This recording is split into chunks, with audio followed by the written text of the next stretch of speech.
What's up, everybody? It's me, the Vulgar Uplander. This is the Neutral Zone. Guess what? I fucked up. I meant to hit live a long time ago.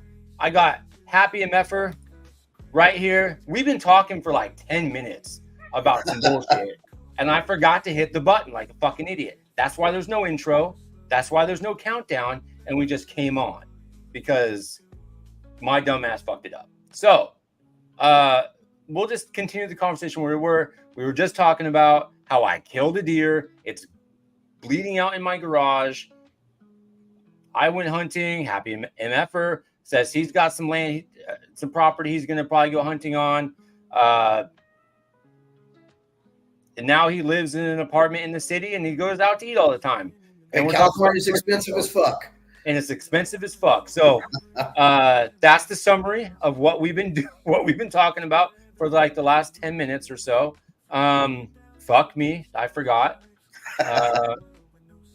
What's up, Bam Tech? So I wish you could have heard our just like awesome introduction. It was probably the best introduction ever. It was probably one of the greatest conversations we've ever had that will never be played. We'll never know. Man. You guys didn't get to experience that. So sorry for ruining that for you guys. But here we are. We're live now. The button's been pressed. Yeah. Anyway, so you live in the city. You got all these great places to go eat. What's up, Picasso? Yeah. Like, I mean, are you close to Portland? Like, what big city are you close to? Yeah, so Portland's only like 40 minutes away. Not even for like 30 minutes, 40 minutes maybe. It's not far at all. So Salem is like the little brother to Portland, even though it's the capital city. Okay. And so like you're a little bit more rural though, where you're at, where you actually live, right? Not really. I mean, I live in so in Salem there's like certain sections that are nicer than others. And I guess technically I live in one of the nicer sections.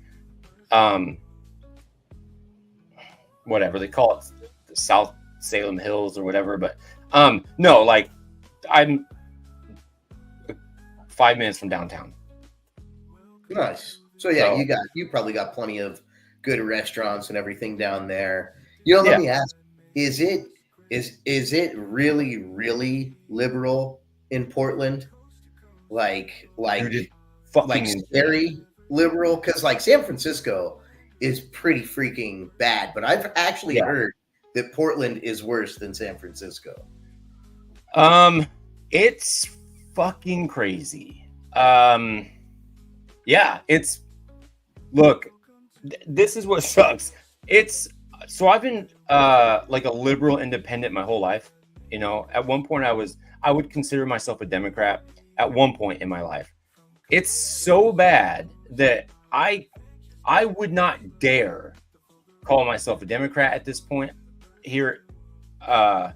Well, I can't take that side because in my opinion, I think of like, you got these extreme ends. You got like extreme left and extreme right. Yes, sometimes Salem does go kind of crazy at Halloween.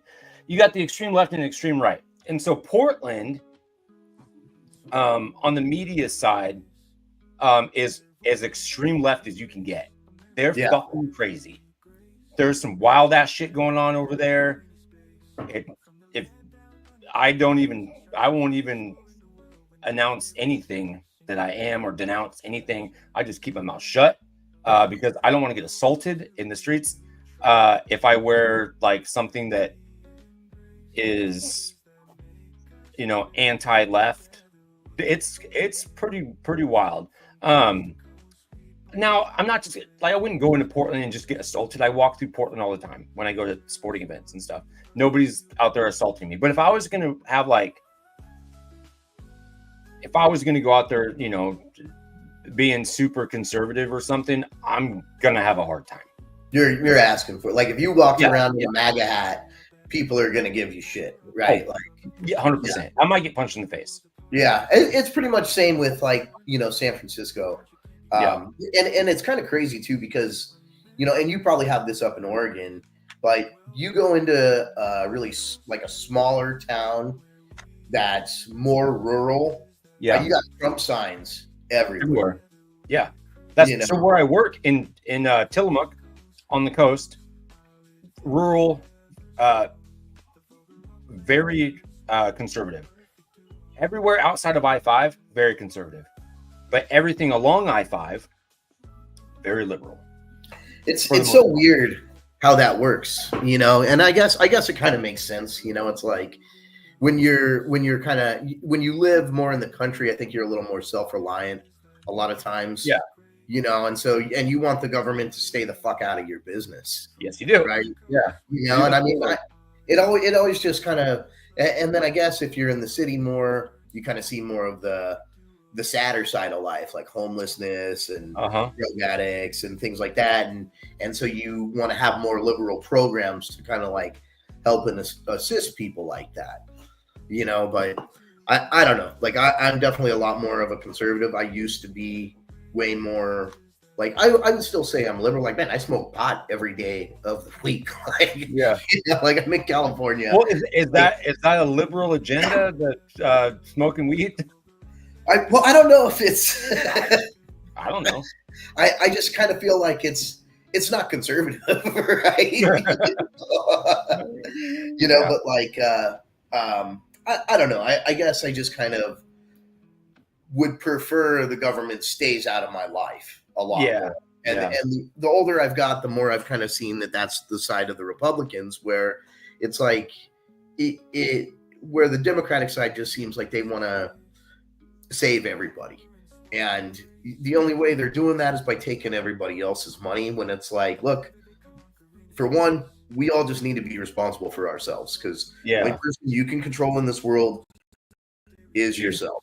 Mm-hmm. You know, and if everybody kept their own side of the street clean, we'd have clean streets everywhere you'd go, right? Like, so you really don't need to have a government tell you how to live your life. And I kind of feel like the left wants someone to completely run their life, like especially on the further side of things, you know. And, you know, universal basic income, nobody works, everybody just is in a welfare state. And it's like, how is that a good world, you know?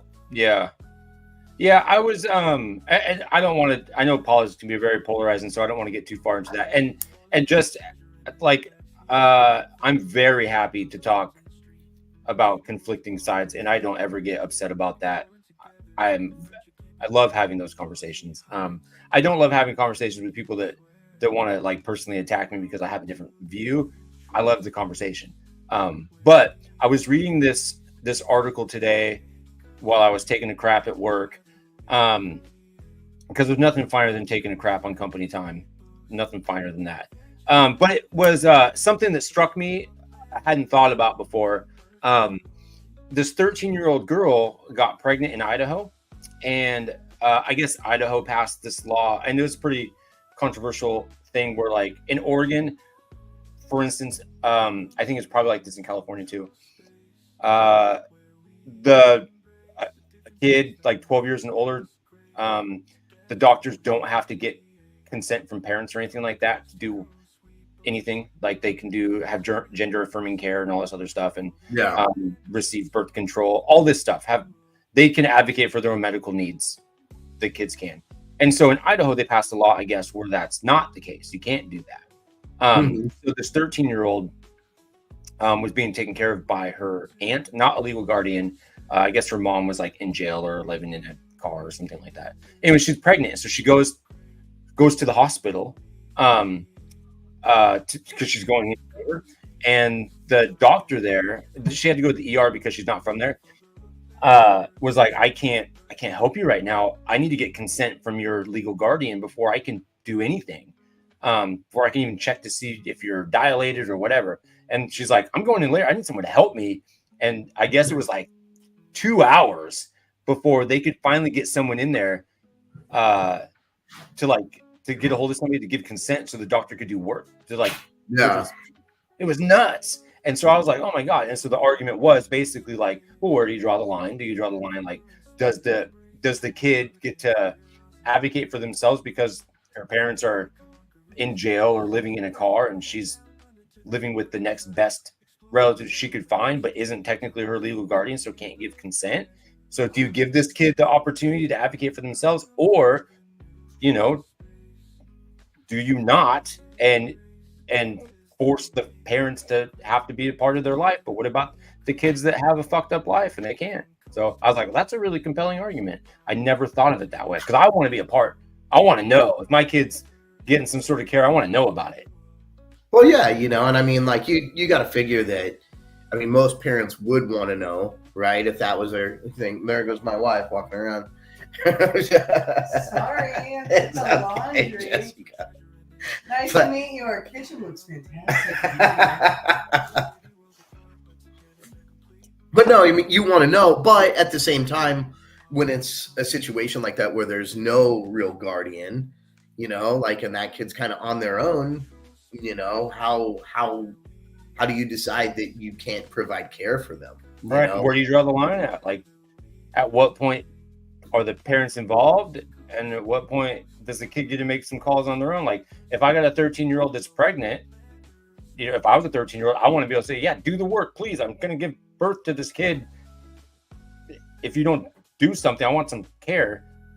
That's a tricky one, but anyway. Yeah, no. And I mean, like, and is there even a right answer? Like, because everybody's going to be different. It's like cultural differences and everything. And like, and that's why I feel, you know, one thing that's kind of rough about our society is everybody wants to say that like their way is the right way, or you got to live this way, or you got to vote this way, or do this. Otherwise, you're not a good person. And right. I mean, that's just can't be possible. Like, most people in this world want the same thing, you know, just to basically work a decent job, make a decent wage, be able to afford a home and some land for yourself, you know, have a family and not struggle. Buy property in Upland.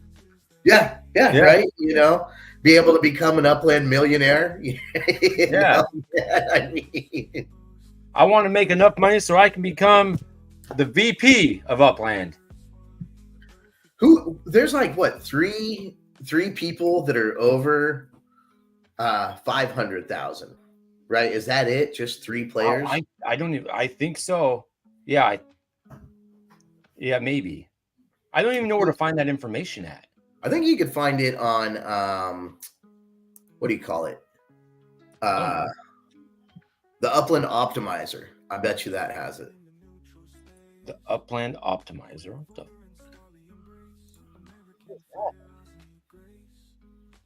Let's see. Do I have Upland Optimizer available? Share your screen. All right. Here, let's share. Am I sharing the screen? You are now. I added it to the stage. All right. So let's go Upland Optimizer. Actually, I've got it open here already.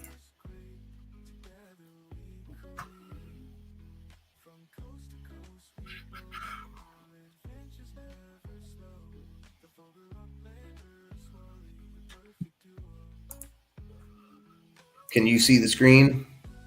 Yes. It looks like we're just at your red tab, and then there's StreamYard with all the. Yep. Okay. Now I got kind of both of them pulled up. So, all right. So let's see here. Let's go to. I can only see one. I can only see the StreamYard one. You can only see the StreamYard one? Okay. Yeah. Let's close this one down and let's go.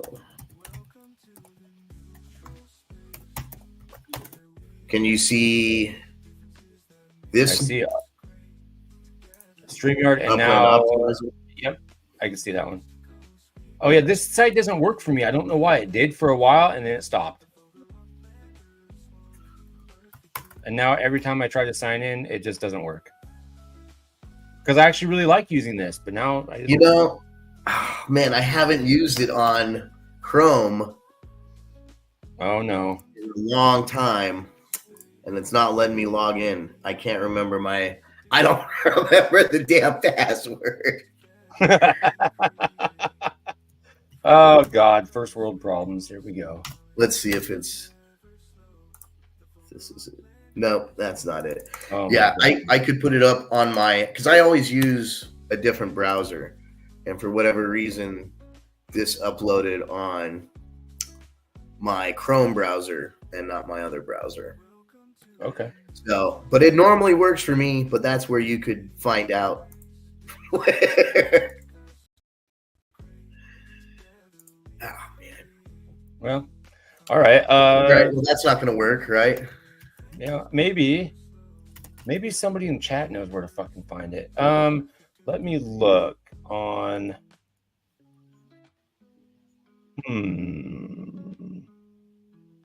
I don't. Let me see if Upland Optimizer worked, because maybe it started working again. I don't know. We'll try it. It's been working for me. There was a period of time where I wasn't able to log in for a while there. I'll show you what it's doing for me. This is all I get. And it will do this for eternity. No matter what I do. I know that I'll probably get... I could do... I could try going to my profile. I could try logging out. I could try logging out again. I could do any of these things. And this is all it will do. Forever.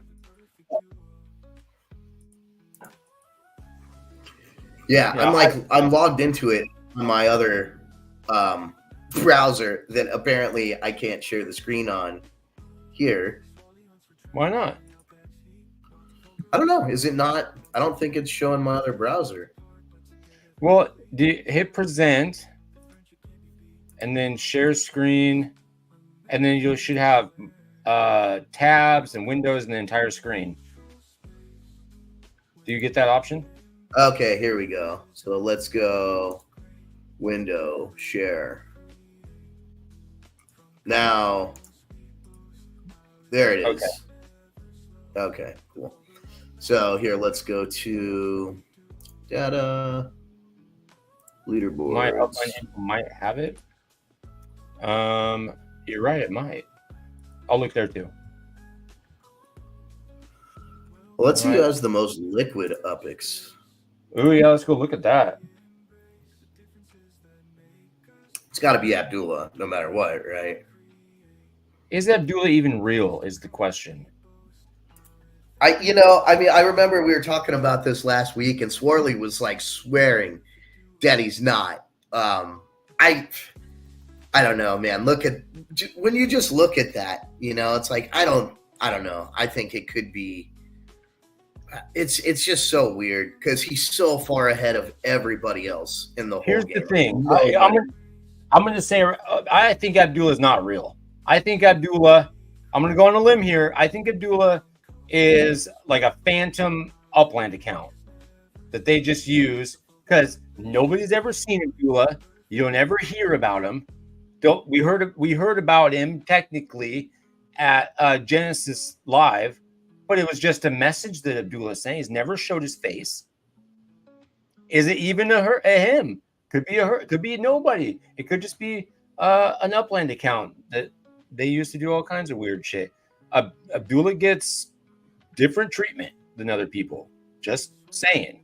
You can look it up yourself. I mean, yeah, it's like, look at this. He's got 251 million UPX. Like, that's his liquid UPX is 251 million. Yeah. Like, my net worth not even the net 50 worth. million.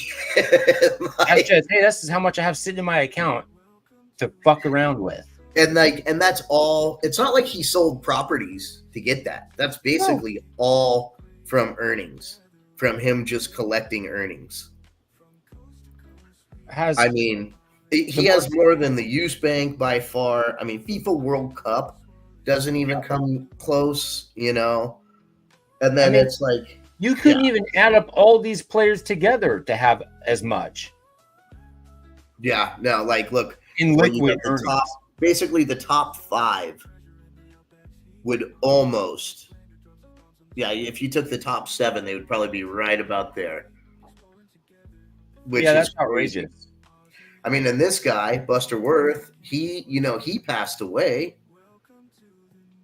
So that's, he actually passed away, and I don't think nobody had any idea of how to log into his account or anything. So this account is basically just sitting here, all of those properties, everything kind of like lost, like a lost Bitcoin wallet almost, you know? Yeah.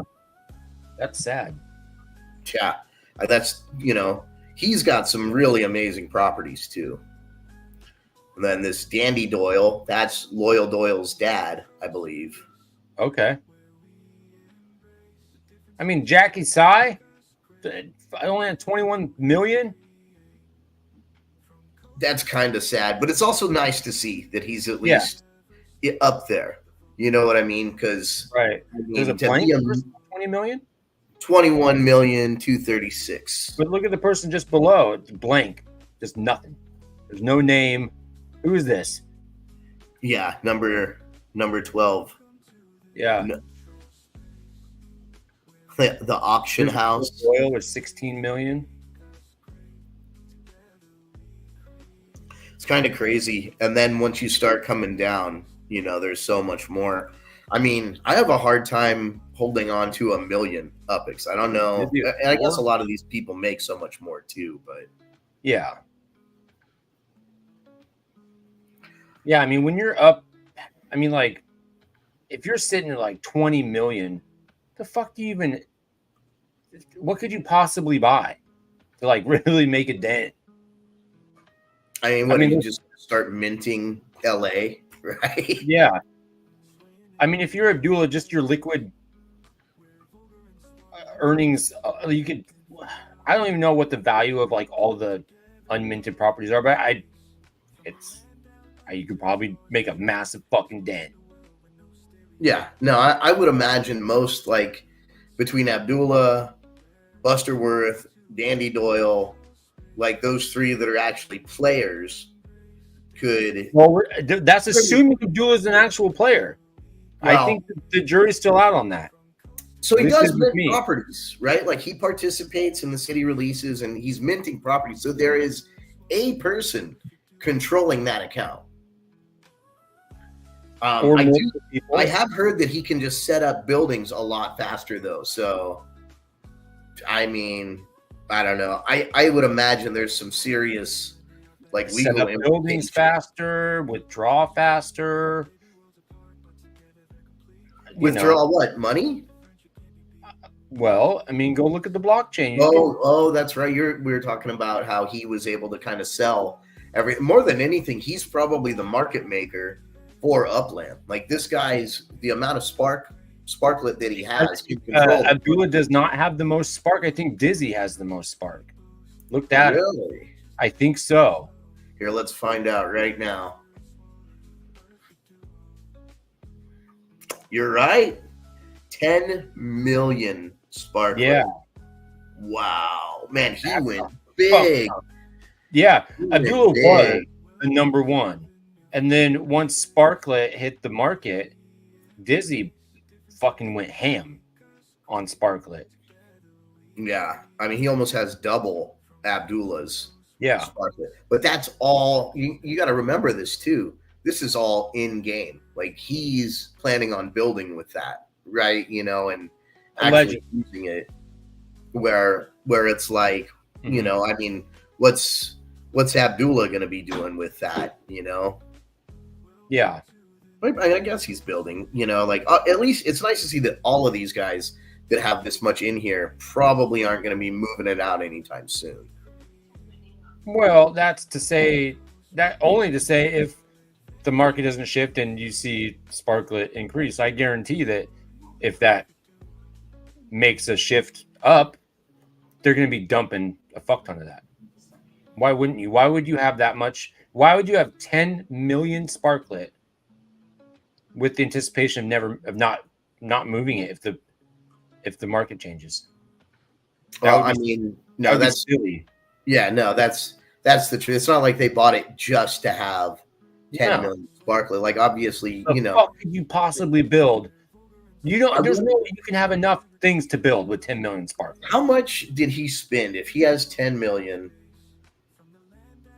I gotta see. We should sort by date because it was a lot. Look, he had less than Abdullah.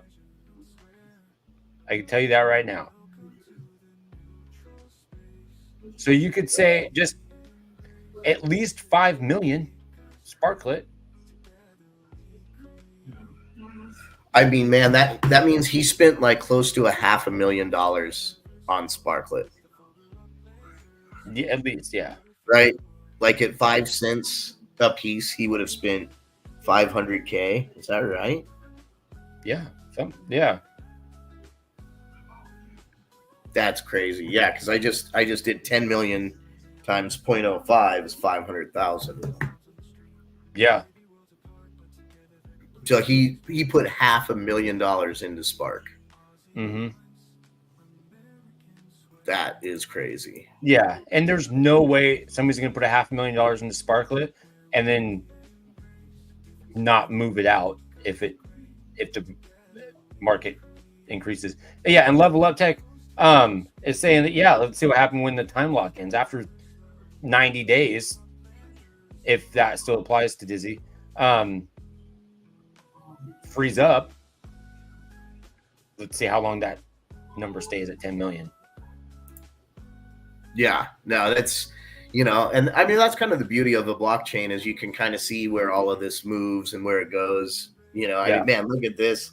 So here's the top net worth in game. Mm-hmm. And Abdullah has everybody. Is that 4 billion? 4 billion. Yeah. Fuck. So he's almost 4 billion ahead of the next player in line. Yeah. So yeah, one who's no longer living.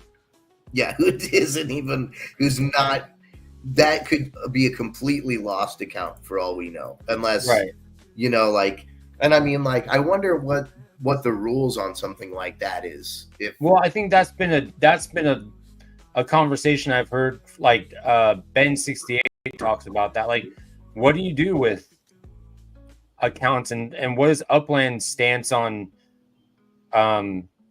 transferring accounts when people pass away or whatever?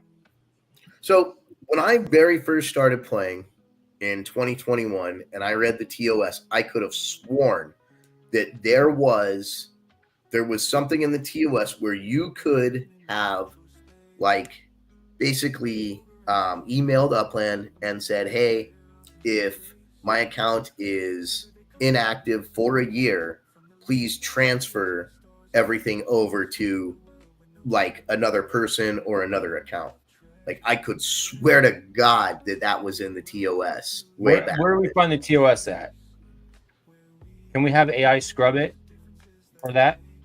We probably could.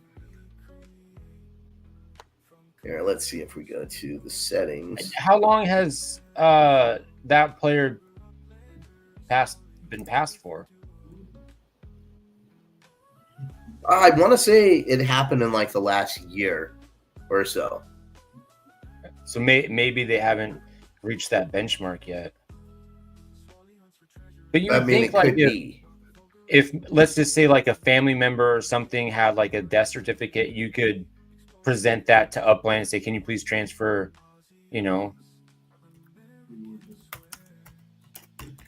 Well, and I mean, what if you just passed, what if it was in your will and you just passed over your login information? Yeah. Well, I think that is a violation in terms of service.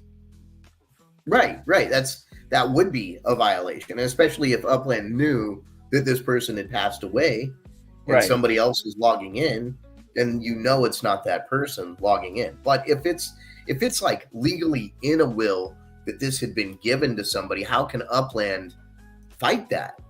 Right. Now they probably couldn't on the. Well, maybe they could on the if you had Sparklet in the game, but I don't know. Yeah. I'm gonna see if AI can read this here, can scrub this for us. Okay. Are there any clauses for passing your account to another player?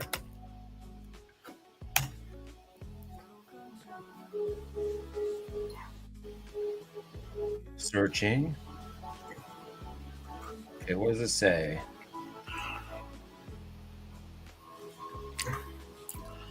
So it does say when it comes to passing an account to another player, specifics can vary depending on the platform or service. Generally, most online services, including gaming accounts, have strict policies against transferring accounts to another person due to security and privacy. For example, many gaming platforms explicitly state in their terms of service that accounts are non-transferable. This means you cannot legally pass your account to another player. Violating these terms results in penalties, including account suspension or permanent bans. Is that Upland There's specific? nothing in there. So there's nothing in this. Are you looking for this document specifically, or is it just grabbing the whole internet? What if you just copy and paste it in there, the whole thing, and then ask it to find anything referencing passing up an account?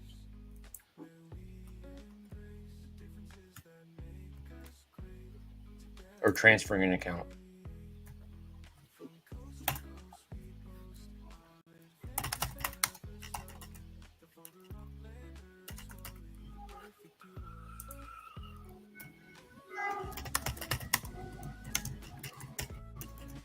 Oh no. What'd you do? My computer is asking me if I want to do something. Oh, tell it no. Yeah, I did. Are there any, what I say, articles? Yeah, I mean, you could. AI is pretty smart. You could, even if you said, is there anywhere that references transferring ownership or something?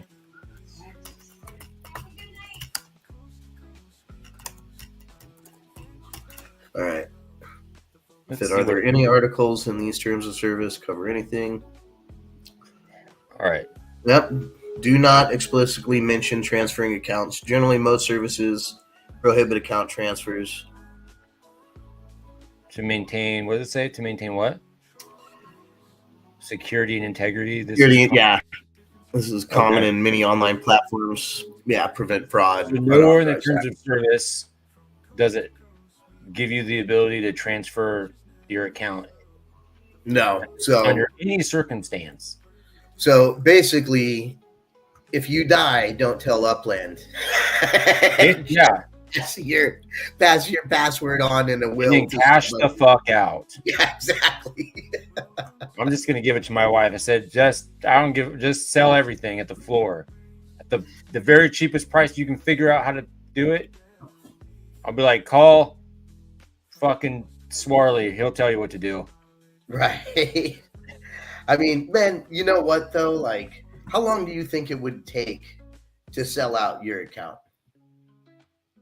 Oh, my account? I don't know. I don't have that big of an account, but we could use my account as an example because I think I probably represent the average at best user. I would say it would take me months. Probably. I mean, what if you had it like? What do you think? Do you think you could do it though if you just started listing properties for 20% mint? You think you could get it out pretty quick then? Not USD. I mean, because I could sell for UPIX all day long, but what would be the point of that if you're trying to cash out? If you're trying to recover some kind of fund, like selling for USD is irrelevant. You want to sell for USD, and I have a lot of Detroit properties, and the lowest I can list those at is $3, and there's $3 properties all day long in Detroit. Why would mine stand out? It would take a long time for those ones to move.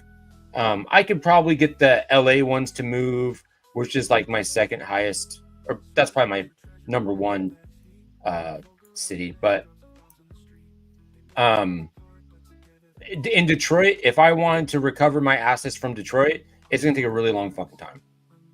Really long fucking time. If I didn't care about Detroit, a couple months, I think. Yeah, once. Yeah, and I have a pretty modest account compared to most. $3. Yeah. And eventually they get picked up. That's the thing, though. It's like how do you even compete? Yeah, I mean, You can't almost like in Detroit, unless I had a bunch of properties in a really strong node like Evergreen Lasher or something like that. Nobody's gonna pick up my fucking. Nobody's gonna pick them up, unless you're in Midtown or you have some sort of collection property. Everything else is just nonsense. Nobody gives a fuck about that. Yeah, Detroit, I think it's just kind of, it's hard to, I don't know. It'd be hard for me to justify, like if I had to just start dumping properties, like it would hurt. It would kind of hurt because I really like, I have a hard time even selling anything because I feel like people aren't going to pay the value that I feel like they're worth, right? So it's like for me to just start selling something at 20%, I almost feel like I may as well just forget about it and like let it roll. You know what I'm saying? Unless you're on the end where you're just buying with house money, like if you're just buying properties with dividends, I mean, essentially that's free money. What does it matter if you're selling at 20% at that point? Because you didn't technically pay for it. You're just sitting on it. Like if you look at your earnings right now, that you haven't cashed in, like what do you got, like 16,000 or something like that? Yeah, you could go take that. That's what, $4? Huh? It's like $4, right? Like yeah, 5%. but say you go to Hyde Park, right? You could go to Hyde Park right now, buy a 14,000 UPX property right now, flip it for USD at, we'll just say 20% markup, whatever that number is, and you're making money. And you didn't do anything, but just, I mean, I wouldn't feel bad about that. I wouldn't feel any kind of weird way. Now, if I was spending, if I was selling properties to get UPX and then buying properties and then selling them for 20%, that I would feel weird about that, but not from my dividends. I'd be totally okay with that.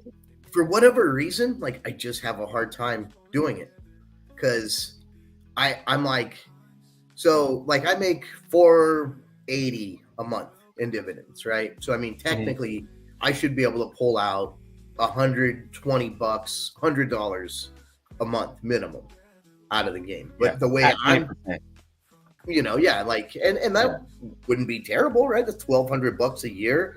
I mean, that would basically cover like my cell phone for the whole year. Mm-hmm. Yeah, and paying for your cell phone bill every month. That ain't bad.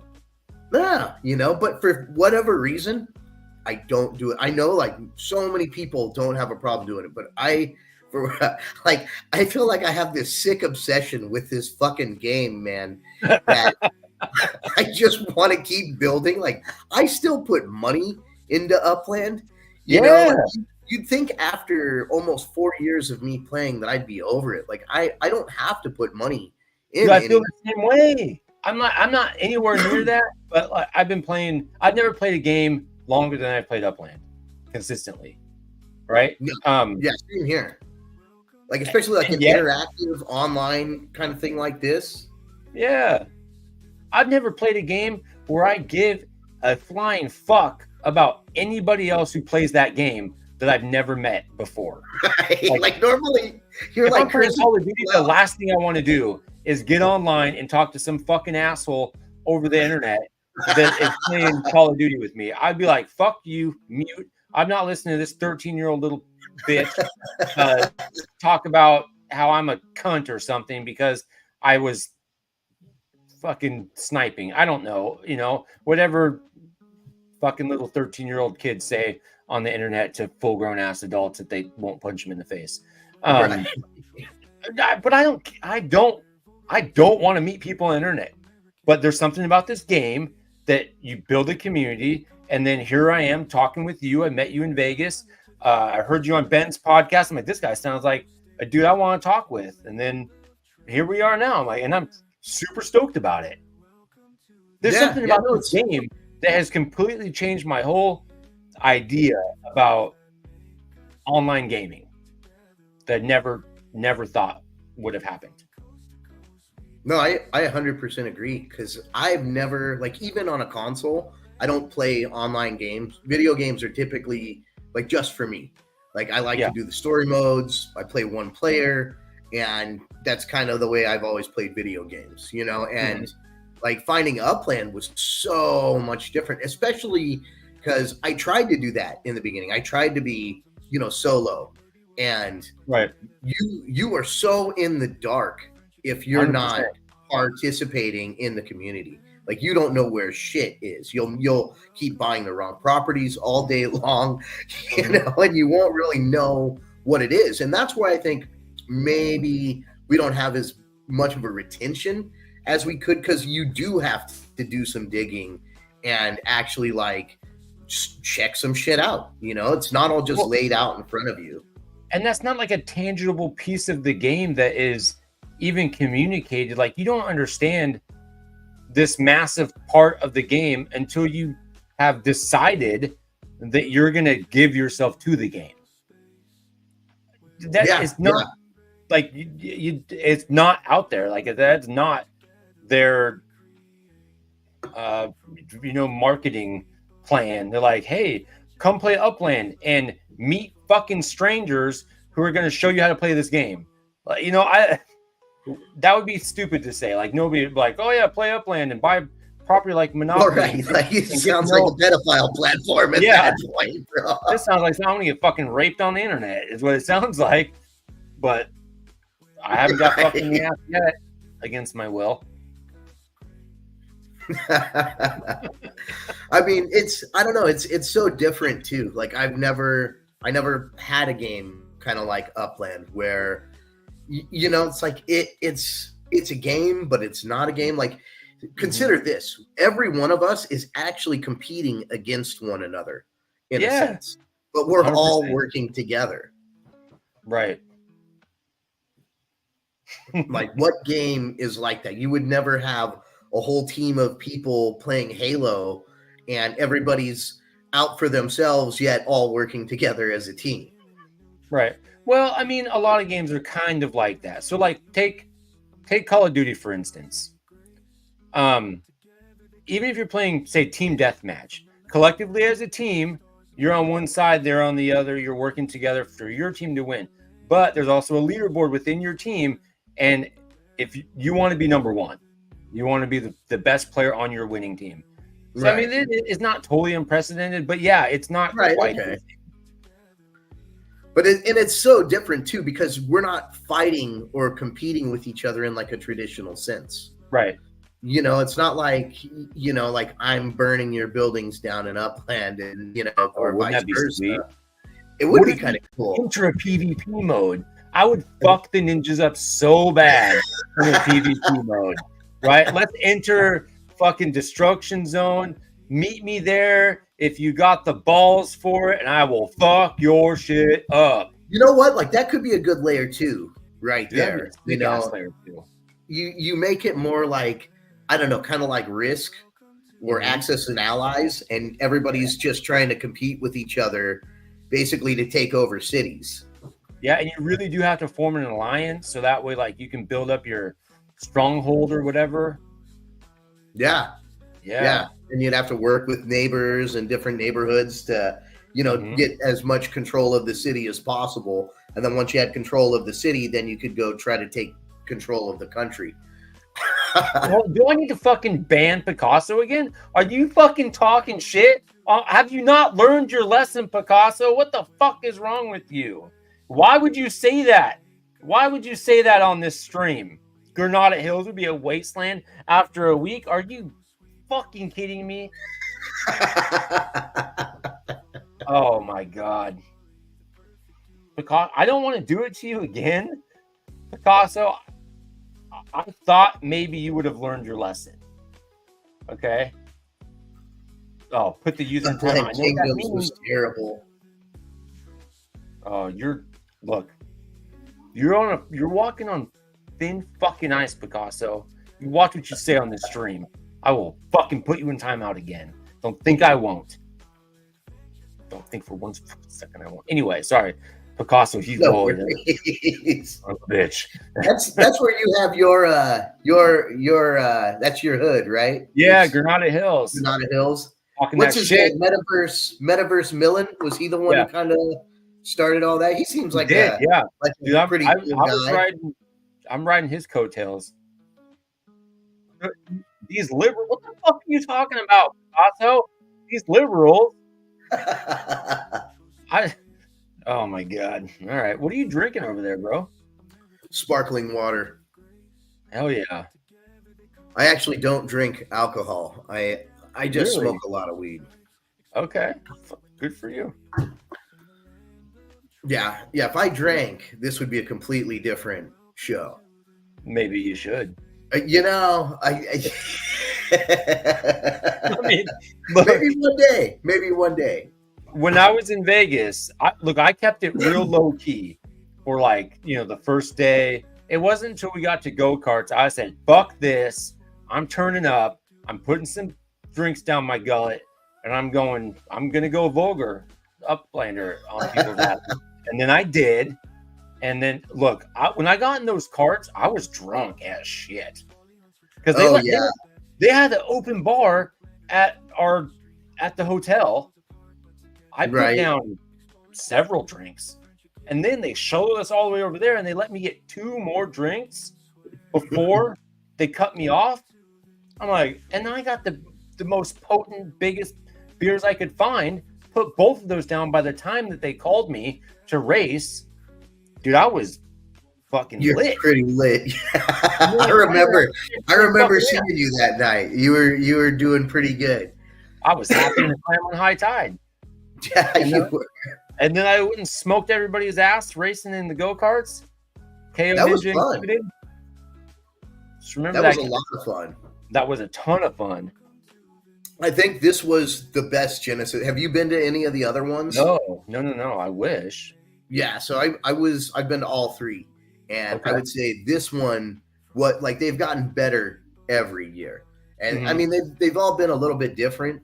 The first year was actually a lot of fun, and there was I think I want to say there was probably more people this time than any time before, but the first year probably had just under what we were at, and they didn't give us nearly the food and everything that we got the last 2 years. Like the last 2 years, last 2 years we actually got the buffet and everything, and we got dinner. And they didn't really the first year. It was kind of like appetizers and little things, and it was at this place called the Illuminarium, which is it's just a building with screens all over the place. So when you go in, they could be playing like a space theme, and because of how the screens are set up, you almost feel like on Mars, kind of, or in space. And so it's so that was dome. Yeah, kind of. But I mean, this is just a big building. It's not even a dome. Okay. But yeah, it's called the Illuminarium, and that's in Vegas. And then the second year, we just did the after party, or not after party, but the dinner, and then Edon's band came and played. Yeah, I heard about that. That was actually a lot of fun. It was pretty cool, man. He did a pretty good job. So but then this year was by far the best, going to the go-karts and all the that's the prizes. Put me over the top. I'm like, I gotta go. There's fucking go-karts. Yeah, that was the closer for you right there. Yeah, I was like, I gotta get in it. They're gonna let me drink alcohol and then get behind the wheel of any kind of vehicle. This is unheard of. Sign me the fuck up. Yeah, and so it was, man, that was a blast. I'm glad you came. There was a lot of people that were new this year, so it was actually pretty cool to see that. Hey, hold on one sec. My computer is about to die. I gotta grab my laptop cord. Perfect. So I got something I want to show anyway. So I'm glad that I see KO in here. I don't know if you've seen this, KO. Let me go bring this up real quick. Let me share this screen. I know that you guys were talking shit the other day about my boy Metaverse Millen here. And so I just happened to see earlier today. Let's see if I can find it real quick in here. If not, I'll just go find his feed. He posted this nice little video. Oh, look, there's some jackass video right there. Oh, come on. Don't make me search for it the hard way. I was just looking on Upland earlier and I saw it like popped up as like one of the first couple ones. Well, no, it's not. Okay, fuck it. We'll do this the other way then. We'll go to player search and we'll do Games UK. And we'll go to feed. Here it is. Let's just see this real quick. Like,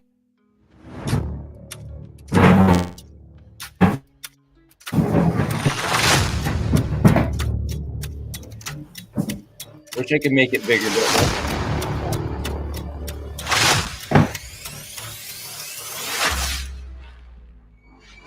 oh, what's that? Fucking incarcerated ninjas is what that is.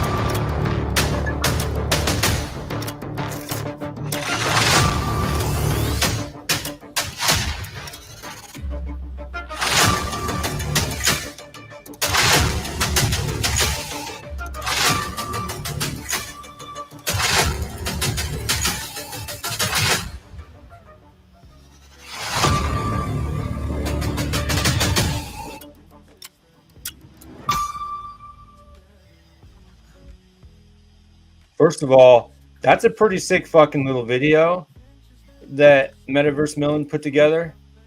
The ninjas, they wanted a response from Metaverse Millen. They got one. Lieutenant Dan's coming, and he's about ready to fuck your ass up. So watch out. Watch out, Hyde Park. You think you got the shit? Well, just wait. Just wait. Just imagine this little video right here that James UK put together. Once the shit really gets going, once you have awoken a sleeping dragon, in which James UK is, okay? Once you've invoked him, he's gonna come. We're gonna fuck your shit up. We're gonna band together, and it's gonna be over for the ninjas. It's gonna be sad, and then we're gonna have the sickest highlight reels showing how disgusting Hyde Park looks and how badass Granada Hills is. It's simple. You don't stand a chance, ninjas. So back down before you get fucked up. Okay? Just saying. I'm just saying. Well put, Elslack. Well put. Yeah. So JP, if you're looking at the chat here, he said, let's start a go-kart street gang in Salem. So JP also lives in Salem, where I live. JP, dude, when this we're getting a go-kart thing at I think it's at the old Costco. Dude, when this thing opens up, it's like the K1 place we went to in Vegas. It looks like they have it. It's like an indoor go-kart track with like drinking and a bar, like this little bar and this whole thing. Dude, if there's a membership there, you bet your ass I'm gonna be there. Dude, that shit was so much fun in Vegas, driving those go-karts. That shit was great. We have a K1 speed like right by my office. Really? And I think this year I'm gonna take all my employees there for like a Christmas party. Dude, that'd be sick. JP, you didn't know that was coming? Go look it up right now. I think it's at the old Costco on Mission. Go look it up. I'm pretty sure they're turning that into a go-kart, indoor go-kart thing. And if that's the case, we got to go race, bro, for real. Yeah, Picasso, we do know what happened to Lieutenant Dan. He lost his fucking legs, and guess what? He still kicks ass. He does. Him and fucking Forrest Gump went ham on those shrimp. He ended up with aluminum legs. Yeah, he got aluminum legs. He was still banging hookers and shit. Fuck. Watch out. You don't fuck with Lieutenant Dan. You don't. What neighborhood has more properties? Does Ooh, Hyde Park have more properties? I think Granada Hills is pretty big, isn't it? Yeah, I know Hyde Park's pretty big too. Is Millen Forrest Gump? No, if anything, well, is he Forrest Gump? Maybe. He could be the brains of the operation. Maybe I'm Bubba Gump. Maybe I'm Bubba. But then I die. I don't want to die. I don't know, man. There's not a good analogy here. I can't make it work. Let's look. Upland, UPX land. I don't know. Let me switch over here. Let's look at who's got more properties. I've never looked at this, so I'm gonna stumble trying to figure that out. So I believe it's down here under properties, and then Los Angeles. Do you have the premium version? Yes. And Yes. then I want to find Hyde Park. Oh, I don't want to know the person. Wow, Disney got a lot of properties in Hyde Park. No, I want, maybe it's this one. No, that's Fizzers. Where did I find this before? Maybe I don't know what I'm doing. Is it statistics? Go to property. Yeah, you're right. Statistics. Okay. Los Angeles, and then we'll go Hyde Park, and then I'll leave that there. So total properties 8,527. How many did Dizzy own? Like 500 or something. Oh, okay. I thought he was in the thousands. Maybe it was 5,000. I don't know. I'll go back and look here in a little bit. Their floor is 13,000 UPIX, and their USD is 4.1, $4.10. All right, so now we'll go to Granada Hills. Whoa, we have a lot more properties. We have 14,000 in Granada Hills. Yeah, and and we're at 93% minted out. Hyde Park's minted out all the way, isn't it? No, they're not. Or do they still have? Oh, they're not, huh? Yeah, it's weird. We have I don't know, over double the amount of properties they have, but our USD floor price is higher. Although their UPIX floor price is higher than ours. What's better? What's the markup? Oh, floor for UPIX is 99%, and then USD is 28%. Let's go back and look at Hyde Park. Let's see what theirs is.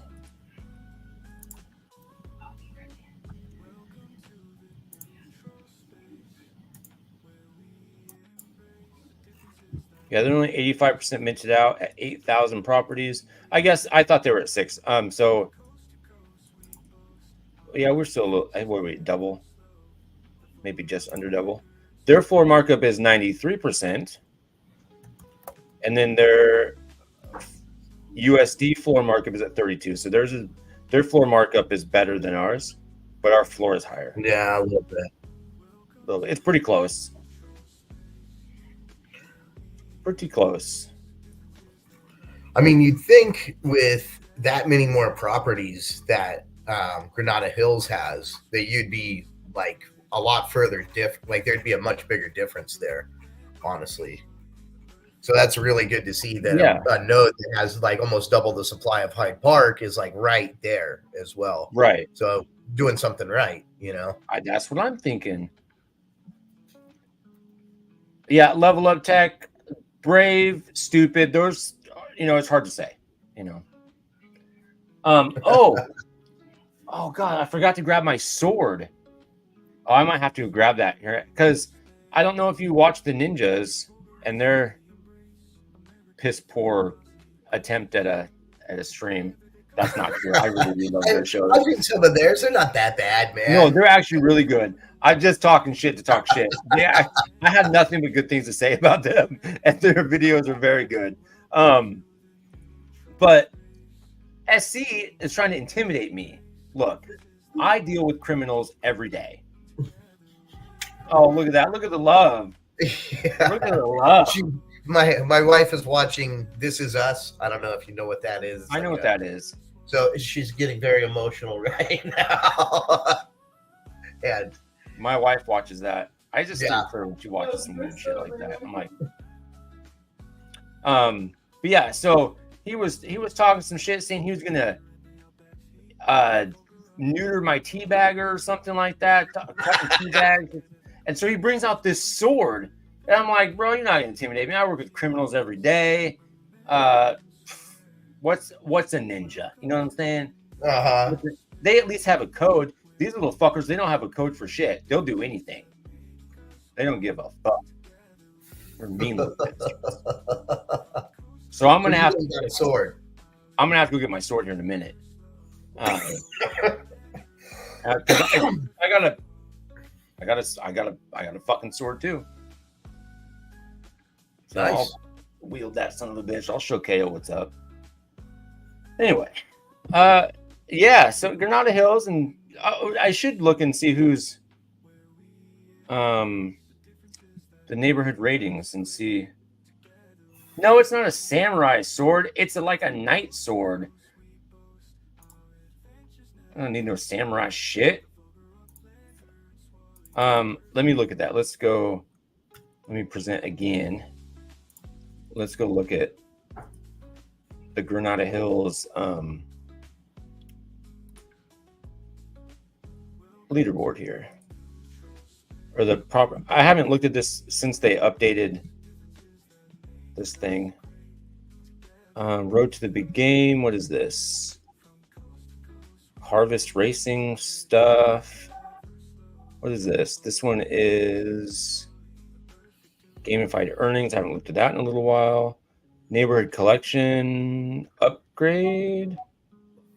Where's just the regular neighborhood collection? Oh, neighborhood ratings. Do they have that leaderboard? Which one? The leaderboard for all the neighborhood the upgrade competitions. One? I didn't realize you could access it from Upland, yeah. Yeah. JP, it was like really fast, like a day. When I just recently submitted for my variety shop, it took about a week and a half. So it's a little bit slower than it was, but still not long. So it just, how long ago did you submit your NFLPA shop? Let's do Los Angeles only. Okay. Look at that. Oh yeah, I would give it, I don't know, another week and see it. You should have it within the week. So in LA, this is really significant. Previously we were like 20 something, and now we're 13th. Hyde Park is 14th. But we're both very close. We barely edge out Hyde Park. So that's cool. But I mean, I guess I don't know, without knowing like the exact way they calculate these things. I mean, we have twice as many properties, but I don't know if that benefits us, just having a lot of properties. I don't know how that works, but I mean, we're currently spark hours is like one of the biggest factors. Yeah. Look at all these other ones. Beverlywood. I want to know. I know. So El Sereno, I know is like the real. Is it the real node LA? They're out of El Sereno. Yeah, Elijah Judah. But these other ones, you don't hear about anybody that I know of kind of managing these other nodes, but yet they're kind of high up there. So I didn't even know there was a Chinatown, Los Angeles. Yeah. Yeah, that's interesting. Well, no, in real life, there's a Chinatown, Los Angeles. I just didn't realize that there was an Upland because I had never seen the neighborhood because there's a million neighborhoods in LA. Chinatown in LA. Excalibur. That's my sword. It is neck and neck, Picasso. Yeah, I like this. The Excalibur. Maybe that's what I'll dub it. I need to go get that son of a bitch real quick. Happy, you're gonna have to just riff for like a minute. All right, hold on. Let me share my screen real quick. Okay. And screen.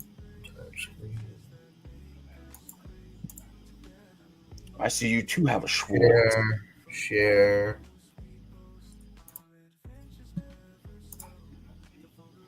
And right. Can you see what? All right. All right. I'll be right back. I'm gonna get my Schwartz. Can you see the chart? All right. So I figure why not talk a little bit about the Sparklet chart, considering I actually quite enjoy doing a little bit of, technical analysis. So let's see if I can kind of predict where we're going to go here in the future. So looking at the chart here, we're going to go to the 3-day chart because that's kind of a good time frame considering how long Upland has been around, or how long Sparklet's been around for that matter. And we can see here we're basically coming out of a supply zone, which would be kind of where the price sells off really bad right here. Kind of rallied back up into this zone here, and we're selling back off. And more than likely, we will come back down to about, I want to say about 4.5 cents is my early prediction. And if that doesn't bounce from there, then we'll come all the way back down to about 4.2. And you really start losing this area here, and Sparklet is kind of in a free fall, I would say. You know, you're losing your demand, you're losing interest, and might not be good. Another scenario is if all of crypto kind of decides to bounce from here, then I can actually see Sparklet coming all the way up to about 8.5 cents by November, like middle of November, maybe even end of November. But kind of, in my opinion, it's going to kind of depend on what the rest of the crypto market does. I mean, this isn't the worst chart, especially for something that hasn't been around for a very long time. But, you know, it's crypto still. So I think it'll have to do a lot more with the rest of the market, you know, kind of like what's Bitcoin going to do. Bitcoin doesn't really look that bad, other than we're getting rejected again from right about 68,000. That's kind of been the drop-off mark. So if Bitcoin decides to really dump, then everything else does as well. But to be determined. I brought my Schwartz. You got your Schwartz?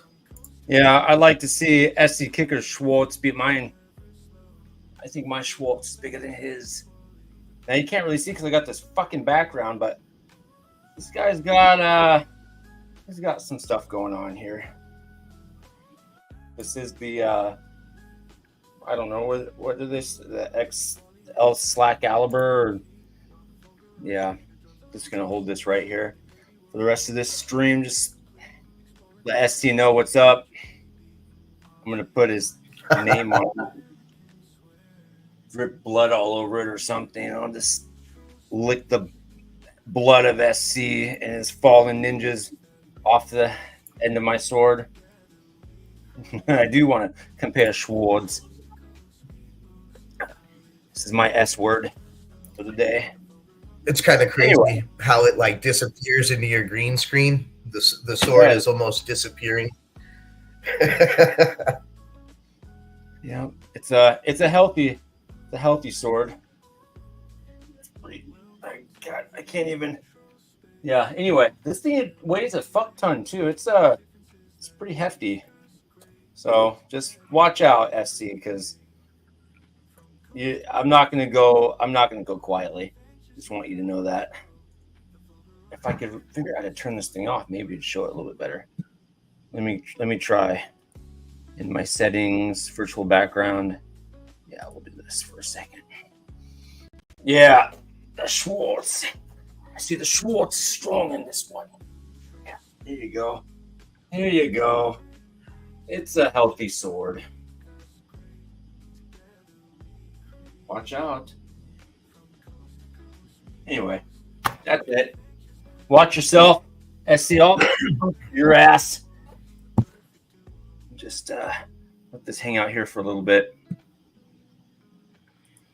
Did you get that at like a Renaissance fair? You know, it was bestowed upon me by a great knight. I earned this by defeating him in battle.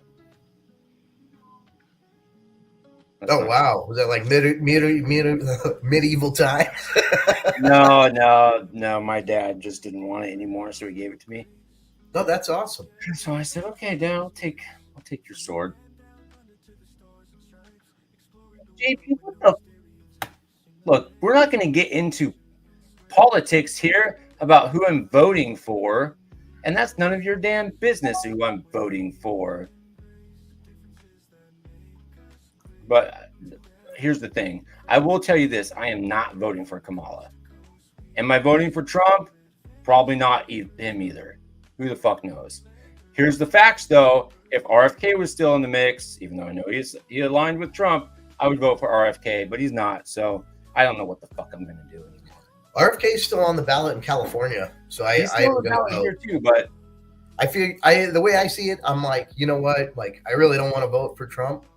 You know, but and I'm in California, so it really, I don't think it really matters.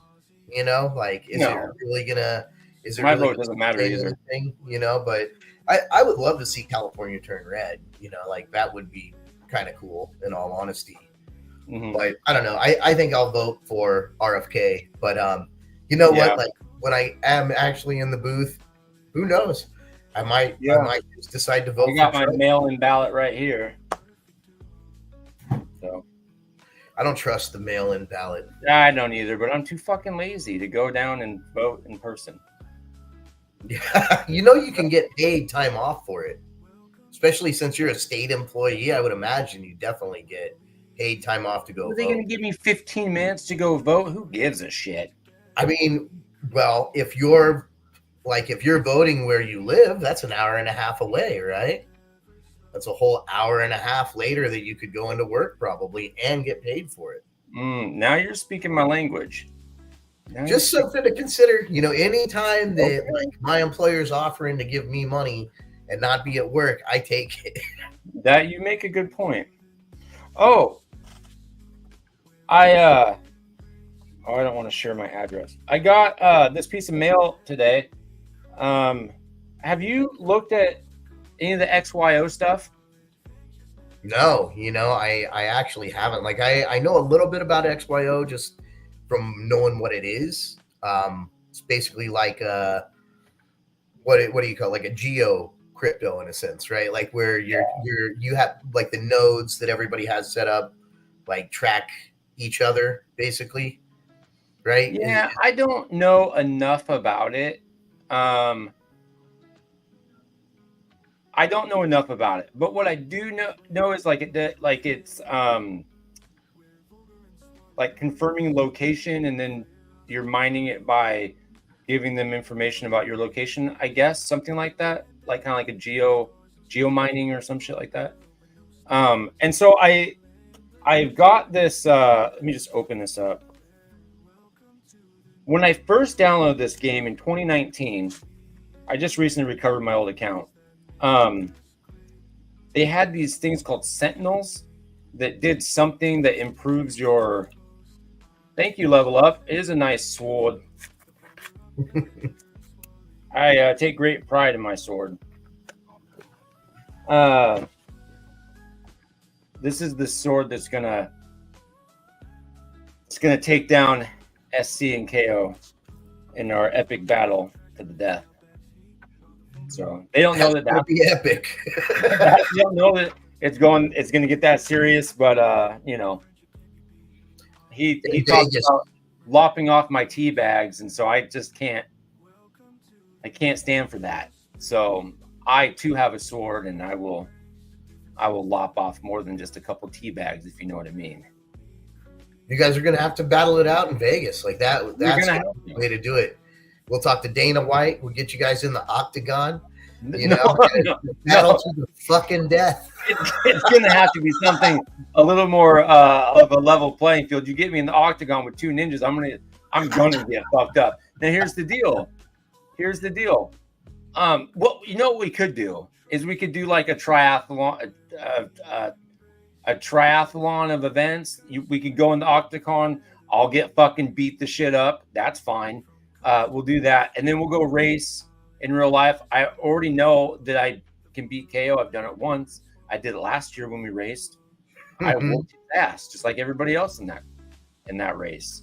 And then we can find some other neutral event, in which case I'll probably win because I feel like I am just a superior athlete. That's probably not true either, but I gotta talk the shit. So yeah, no, why not? Maybe we'll have I don't know. It would be fun to set something up, like some kind of event in Vegas where nodes could compete against each other, you know, in real life. Right. You know, like maybe we could even get some like race cars and go out in the desert and do like RC car racing. Yeah.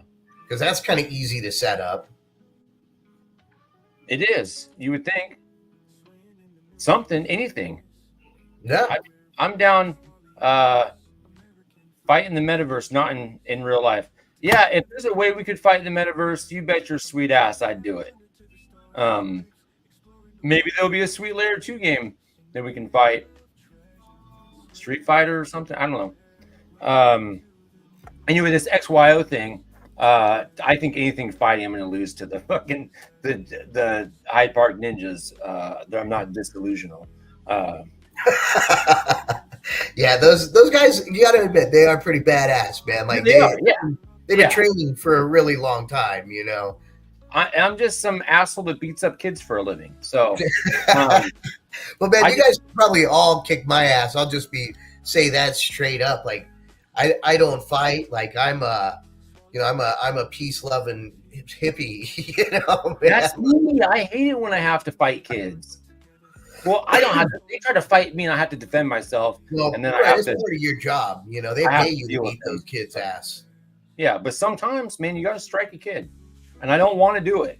Well, they're not all kids, but you know, sometimes. Well, I mean, man, some of them are like look like grown men, right? Like you got are grown men, right? I mean, you got kids that are 18, 17, 25. We take them up to 25. What? Yeah. What? Really? Yeah, from 12, as young as 12, to as old as 24 and 364 days old. That doesn't make sense. Like once you hit, like here in California, I think once you hit 18, you're going to, you know, Pelican Bay if you fucking are how fucked up Oregon is, man. Weird shit. Yeah, that's crazy. Because like I mean, you're having 25-year-olds in with 12-year-olds. Like, yeah, that's fucking potentially, yeah. It was even worse when we had male and females in the same facility, and at times they would go to school together. And we, at one point, we had like a 22-year-old dude trying to fuck down on like this 17-year-old girl, and it was a disaster. Oh, I bet, man. That's freaking never fucking good shit, right? No, it was terrible. You know, like, and like, why would you even put them in that environment, in that same situation? But you know, at the time I was just some fucking measly pissant guard. They don't listen to me. They're like, shut up and work. That's all I do. Trying to let the kids fight and fuck. Yeah. You know, only so much you can do. Anyway, back to this XYO thing. So in the mail, I could slice off an ear potentially, but truth be told, this is what I'm gonna cut up my ear with in the garage tomorrow night. So I gotta sharpen this baby up. We're cutting that fucking deer to pieces tomorrow. That's just hanging and bleeding out in the garage. Anyway, so the XYO thing, they had these in 2019 when I first signed up. I didn't know what the fuck I was getting into. I still really don't, but it's gained a lot of traction since then. But they had these things called Sentinels, which I think help confirm your location or something, and it gives you like, I don't know, a massive multiplier on how much you earn. And so after SC brought this up in one of the Ninjas videos, or maybe he was talking with Ben or something, I re-downloaded everything and I recovered my old account. USA is paying for prisoner sex changes with your taxes. JP, don't get me started. He's not wrong. He's not. Well, we'll talk about it. Anyway, so I got this thing in the mail. It's like the Sentinel thing. It's called a Sentinel X NFC, powered by XYO. Anyway, it improves my rewards. It was free. I just had to pay for shipping, so I guess it's not free, but you know, it was only like $12 to ship this little card. That probably only should have cost like $1 or something. But and then so you carry that around with you, right? And it like connects to anybody else who has one. Is that how it works? I don't. Okay. Here's what it says. About your new Sentinel NFC and app rewards. Earn 12x the rewards. If you're using Coin Basic account, which is what I have, you'll earn 12 times the reward anytime you geomine and the Sentinel X NFC boost is active. If I have Coin Premium, it gives me 10% extra on top of the 12 times the reward. And then there's a bunch of other ways that it can maximize, which I don't fully understand, like setting the home base and all this other stuff. I need to do a lot more research now that everything has changed. Because when I first got the app in 2019, it was like pretty bare bones. And now they got these cards and all kinds of different shit. So anyway, I got this in the mail today, and so now I'm gonna fucks with it and see what actually it does. So yeah, thanks SC Kicker. And then is it connected to Upland? Yeah, and now there's something that's coming to Upland with this, with XYO and Coin. They haven't announced it yet on Upland side, but I saw. Let me see if there's anything on the XYO page. Let me see if I can cut my neck off here with this thing. XYO Upland. Let's see what we can find real quick on the old interwebs.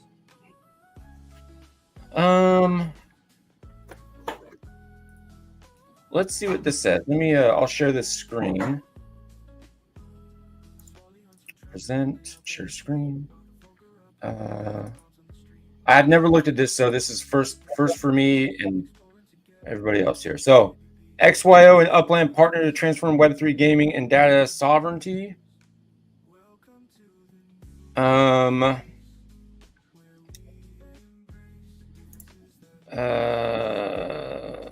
There's a lot going on. Okay.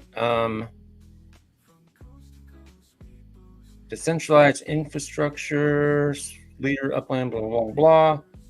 Gamified virtual real estate, real world locations.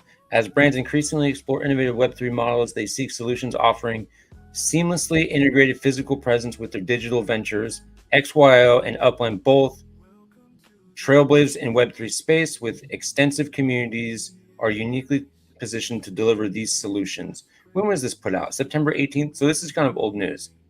No, this is just the other day. Nope, this is last month. Let me see if I can find something more. It's like a month ago. Let me see if I can find something more recent than that.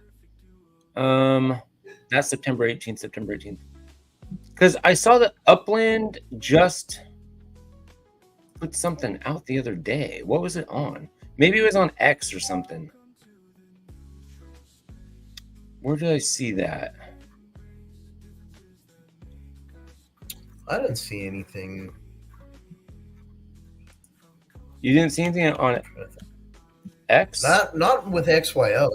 I think it has been a few weeks since it came out. Last week, I remember, wasn't Swarley talking about like a game he's playing where he was earning like coin or something that can be converted into XYO? That's the same thing that you're doing. Yeah. Yes, that's the exact same thing. Let me see if I can find it on XYO. I mean, I've got it on CoinGecko. I'm looking at it. What does it say on CoinGecko? So, I mean, let's see here. Most current news.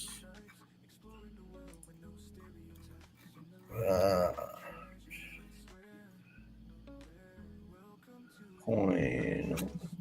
Not seeing anything that's really specific for XYO.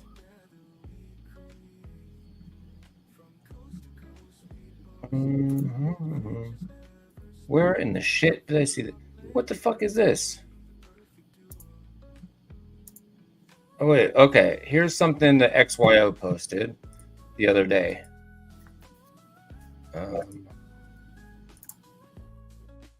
It just shows this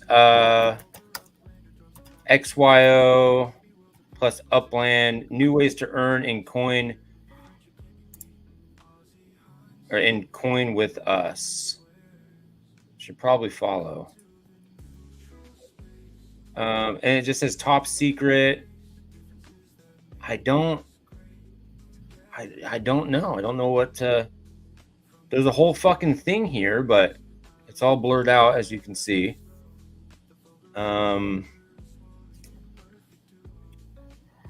Yeah, I thought there was some other. Well, there's this too. This is October 15th, so this is like 6 days ago. Timeline update, okay. Coin software update and integration complete. Upland press content complete, awaiting launch. And then coin content complete, awaiting launch. And then the last thing is Upland content in progress, completing and refining underway. So this is 6 days ago. So basically, like, nothing's really up and running between the two yet, but probably in the next like couple of months, you know, they'll probably have something. I mean, maybe I could, you know, what I could see is if, I mean, they make it so that like you own a property and you go and visit it with your XYO and all that you can get bonuses. Like that would make sense to me on like a great way to connect them, right?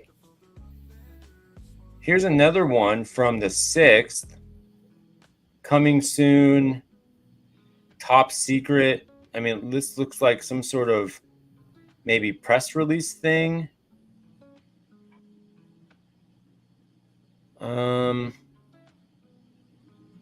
Yeah, I'm not quite sure. There's another one from October 5th. In case you might inquire. is bringing the physical and digital worlds together.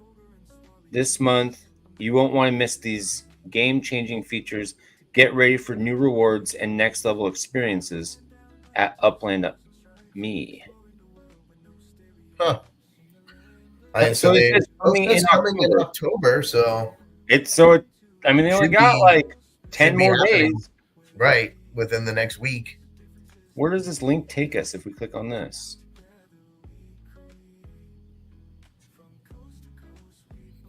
Let's see here. So this is where the website takes us. When was this? This was September 18th. This is the same article that I was looking at earlier.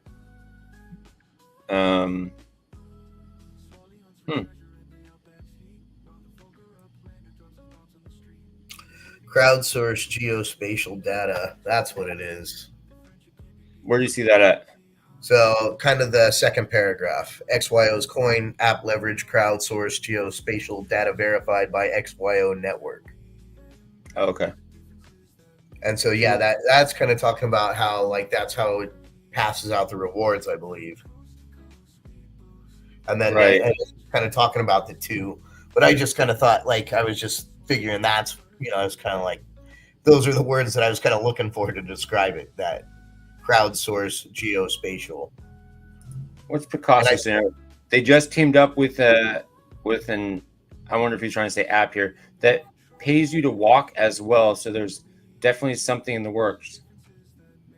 Picasso, which app are you talking about? That they pay you to walk? Do you have any more information on that?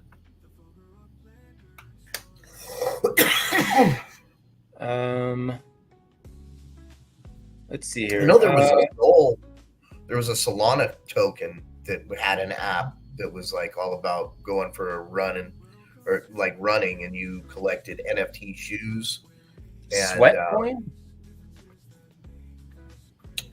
That's not the one I was thinking. You want to look up Sweatcoin on CoinGecko or CoinGecko? Both companies will introduce the first features in their respective apps starting in October. Users can participate in learn and earn campaigns in XYO Coin app, which will reward them in the app and Upland upon completion. So you'll be able to earn something in Upland and something in the Coin app simultaneously, maybe. XYO's upcoming Learn and Earn initiative with the Coin app is a seamless extension of our mission to harness the power of location and other forms of data in the real world.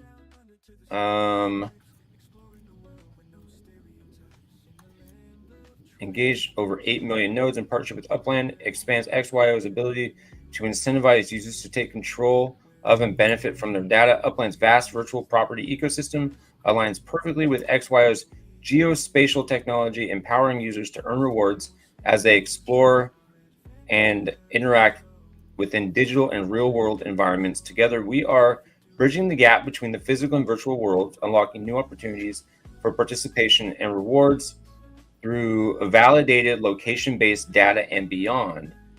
We're thrilled to join forces with XYO to pioneer new ways for users to experience the convergence of the physical and virtual world, says Dirk. This partnership will unlock powerful synergies, advanced virtual ecosystem, expertise in geospatial technology, empowering users to engage with real-world locations in innovative and meaningful ways. Interesting. Huh. Okay. Yeah. That could be really cool. Did you find anything on Sweatcoin? No. There's like Sweat Economy is what I just was looking at. But I mean, is that what it is? What is this?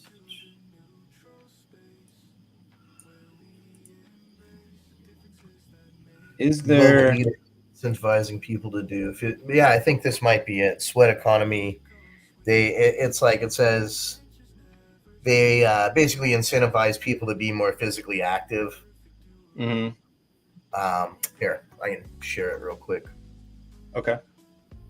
I found it on X as well. It says Sweat Coin. It pays to walk, earn sweat coins with every step, and unlock awesome rewards in our marketplace. Ready to start Sweat Economy.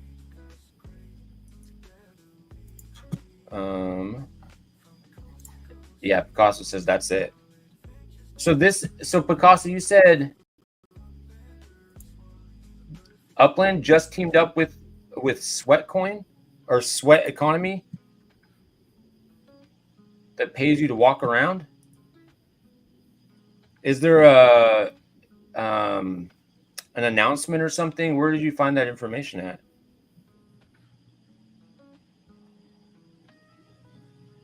Because I'm looking on X here. I'm not seeing anything that shows an Upland related thing. Token generation TGE, which is September 12th. It was announced a month ago. Okay. Well, I need to go get this stupid app then. I didn't even know about this. That shows how much I'm paying attention, I guess. Because I should have had this when I was fucking trekking the woods before I shot this deer. Here's some other FTX and what is this? Still not seeing. So yeah, there's. Yeah, go ahead. Well, I mean, I've got this on CoinGecko, and it just kind of breaks it down. Basically, it's been around since 2016. Oh, really? And yeah, and so it says Sweatcoin is a global leader in incentivizing people to be more physically active, with over 110 million downloads since its launch in 2016.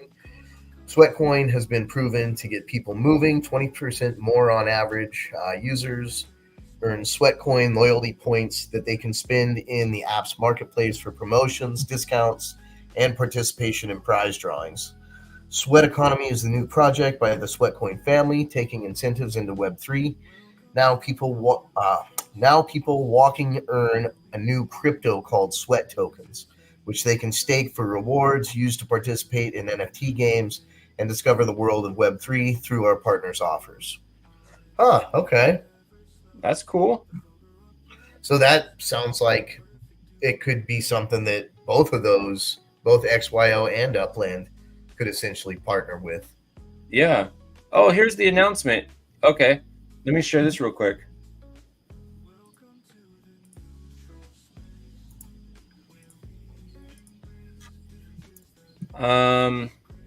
This is July 27th. Okay. It says, big news. We're thrilled to welcome Sweatcoin users to the Upland family. Starting today, you'll see us in the app. Just the start of an epic journey. Stay tuned for surprises, and let's make every move count in real life and the metaverse. I mean, okay. So it's all kind of like Upland always does, right? Like partnership, and then soon, right. One day this will all come to be. I mean, by the three working together is kind of all part of like the OMA 3, right? Like all the different, the alliance of everybody working together in the metaverse. Well, now I got to go download Sweatcoin right now. Okay. Stop sharing. That's cool though. Yeah, shout out to Picasso, man, coming through with some shit that we just didn't notice. That's neat though. Them trying to bridge the gap between virtual and real world. I think that's really, really cool. I think it's a really smart idea. Oh, they have another announcement like from July 27th, but it's same sort of thing. Just like, do you walk? Do you play? Upland, get ready for this next exciting partnership between Upland and Sweatcoin. But what I don't see is, and maybe I'm just not looking hard enough. I'm just looking on Sweatcoin's side. Is Upland posting on Sweatcoin, but Sweatcoin, I'm not seeing has posted anything on Upland. Because it always kind of feels that way, like it's a one-sided kind of partnership. Yeah, they've kind of always, you know, we have a partnership with so and so, and right.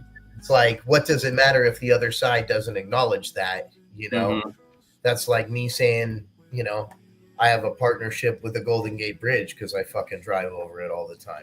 Right. You know, I pay $6 every time I drive over it. Now I think it's $9 actually. Is it really? And, yeah, it's like $9 to drive over the Golden Gate. I just did it the other day. It was $9. You can write that off on your taxes, though, can't you? What's that? You can write that off on your taxes.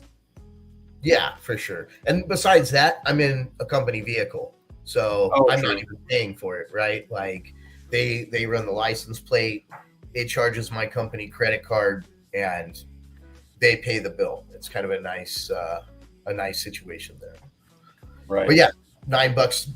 But basically, I don't have a partnership with them. Right? Like, so what's Upland's real partnership? Acknowledge their existence. Yeah. I mean, and like with FIFA, you know, I don't think we got a whole lot of acknowledgement. I know there was something out there with FIFA where they were saying that, like, you know, basically Upland had something to do with them there. Right. But isn't that kind of like, you know, an issue? Like we like, what's the deal? How come Upland doesn't get any kind of major spotlight? Like, I feel like the game is way fucking better than just about everything else in Web3 and the NFT space, and nobody talks about it. They should be putting Upland on their shit because we got something going on over here. But it's almost like that girl in high school you got a crush on, and like she knows you have a crush on her, she just kind of keeps you hanging there. And she's like, yeah, maybe we'll just be friends for now, but maybe we can be together later after I break up with these other 3 dudes I've been fucking. You know, I'll just keep you around. Maybe that's kind of what it feels like. We're just that you know, that backup piece. Like if everything falls to shit, at least I got Upland over here. Like they're doing something. They're in the friend zone, but I'm not DTF yet. Right. I mean, Upland's kind of gotten a much better economy than all of those other games do. I mean, and it's a real player-driven economy, regardless of them putting a $3 floor in, which, you know, like other than that, they stay completely out of it. It's on us. Like the only people selling properties for 20% mint are, you know, people willing to do that. Us. Yeah. You know, it's not like they've ever said, hey, you have to sell your properties at this price. It's just supply and demand, basically a race to the bottom, because there's no other, you know, like you're saying, for a lot of people, it's just free money. You know, you're not pull out $100 a month. I mean, look at Ben. You know, Ben's able to pull out close to $300-400 a month, and you know, kind of support his whole like lifestyle, so to speak. You know, go on vacations, build new things in the house, get nice tattoos. I mean, you know, it's actually a pretty good sign of Upland's success in that aspect. I agree. I look at it the same way, and without really hurting his account at all. I think Ben is one of I think Ben is somebody that Upland should really be highlighting as a success story within Upland, and that more so than anybody else. Like, he's a real living example right now, showing people, here's what you can do with fake internet money that can improve your life. Here's what Upland has done for its community, right? Yeah. I mean, because they got a lot of bad press with their lack of communication, with their bugs. They got a lot of negatives. If they can flip it around and say, hey, community, check out what other community members are doing with our product, and look how we can leverage what we got going on to improve your life. I think that's really,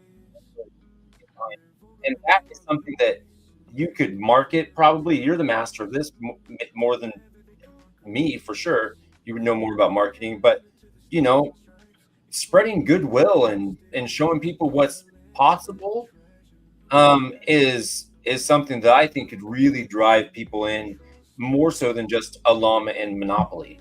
Well, and I've kind of felt that's one thing that Upland's missing is that hero story. Like with Bitcoin, people made a boatload of fucking money. If nobody ever, if everybody just went broke from buying Bitcoin, it never would have got where it got. It got where, and it got so famous because people were making money, period. Right. And you need to showcase that. You need to showcase that people are making money, and right. I wonder with them, there's a fine line, right? Because then you start promising people making money, you're basically entering a securities contract. And at that point, so for them, they can't really just market, hey, start playing Upland and you're going to start making money, right? Like if they start saying that shit, it's going to be different. But if us, the players, actually start getting out there and saying, hey, I'm making money playing this game, and all I had to do was this and this and this. And there are people out there that are trying to do that, but I just feel like it's more on us. I like Upland in one aspect is all up to the players. They basically given us layer 2. They're like, hey, look, we're not going to do a whole lot more with the game. Here, you guys build on it. I mean, but then again, I can't say they haven't made some improvements. At least we have search functions that are a little bit better than they used to be. Like if you go to swap a property now, you can actually put the address in and you don't have to scroll through a million properties to make the deal. I mean, I think they could ride the coattails of the successes that they do have currently and just work specifically on the things to improve like the UI, to improve whatever is causing these white screen crashes in iOS devices. Just make functionality of the game so much better, so that way you can retain the people on there and then highlight users like Ben that are like your so to speak heroes of the game, that are showing what's possible. And you could ride that out while you're not putting out new features and shit. You're just improving on what you currently have, and ride the coattails of Ben and people like Ben who are doing things really great with Upland and how it's changing his situation or other people's situation for the better. That's going to get you so much further than implementing some new racing mechanic that people are iffy on, or some new Halloween event, or whatever other new fucking thing they come up with, planes that they haven't done anything with. Like, that stuff is cool, but what's cooler to me, and not just because I like Ben and I talk to him sometimes, is seeing the shit that he's literally pulling out from Upland and not damaging his account, and buying, getting new tattoos and taking his family out to dinner, and new laptops, and building, renovating his home, and really important, normal, everyday, normal life shit. That isn't like buying Lambos like people talk about. Like, fucking what are their stupid meme coins? Shiba to the moon. We're gonna buy Lambos and Bitcoin. Whatever. Like, no, we're gonna renovate a house. We're gonna buy studio equipment. I'm gonna take my family out to dinner. I'm gonna whatever. That's the feel good, real life shit. That's attainable and realistic, that I think, again, Upland could ride the coattails of, and work on the core mechanics of their game while riding this good feeling that Ben and people like Ben can produce for the game, or have produced for the game. Well, yeah, and I mean, like, he didn't just magically get that account. Oh, can you hear me? Yeah, I can now. Okay. It's like he didn't just magically end up with that account. No, I can't. It's glitchy. Hello? Yeah. Okay. Is this better? It's cutting in and out. It's acting up. Better? Yep, I think it is. A little better? Can you hear me? What's happening? I don't know. Now your face Yes. is I don't know what is going on. it's actually Can you hear stuck me? in a pretty good place. I can hear you now. It's Yeah. acting all kinds of weird. Okay. I don't know All what right. it's like on my end. Like the cameras keep turning off and back on. Anyway, what were you saying? We'll just keep going. We'll try. Yeah, sure. Let's see. What was I saying? Talking about you're asking a pothead what he was just saying. That's like the hardest question to answer. Yeah, I don't know. Now it's fucking up again. This is very fucking internet. You start talking about Okay, internet so money, and then all of a talking sudden about how Ben starts fucking up is- all over the place. Are the ninjas infiltrating? is Where are making they? Where are money. the motherfuckers? Are they messing with my?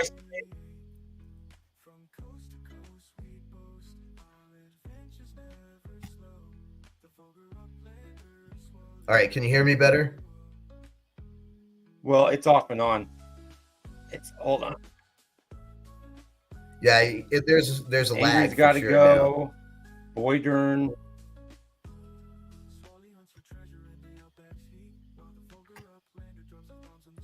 What in the fuck is going on? Hold on, let me see if closing out some of these. I don't know why it's acting really weird, but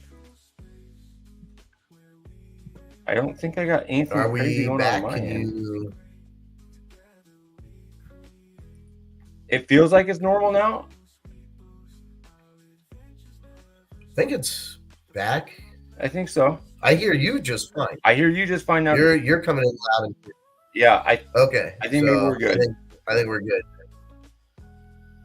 So we were talking about how, Ben is kind of like a hero in the game, and what I was saying is he didn't just start with that account. right. Like he worked hard to build it up, and it took him years to build it up, and now I would say it's a lot harder than when Ben first got in, to be honest. Like I used to make way more UPX as well, way back when, like like we all did. And so, but I also see that there's a lot more opportunity with low mint prices, right? Yeah, Like, I was just gonna mention that. like if that wasn't around back when I was first playing the game, I way overspent. Like I have a 50 million net worth, and I'm really at like 30 million mint, right? So it's like I pretty much way overspent, whatever. Where now you have the opportunity to come in and buy properties for 21%, and then you can turn around and sell that for mint, if not more, in a lot of cases. Yeah. So you can almost 5 times your account, on whatever you put in. $100 can turn into 500,000 UPIX, Right. and then you're actually earning that monthly income based off of that 500,000 UPIX, and that's what it. With a much smaller investment.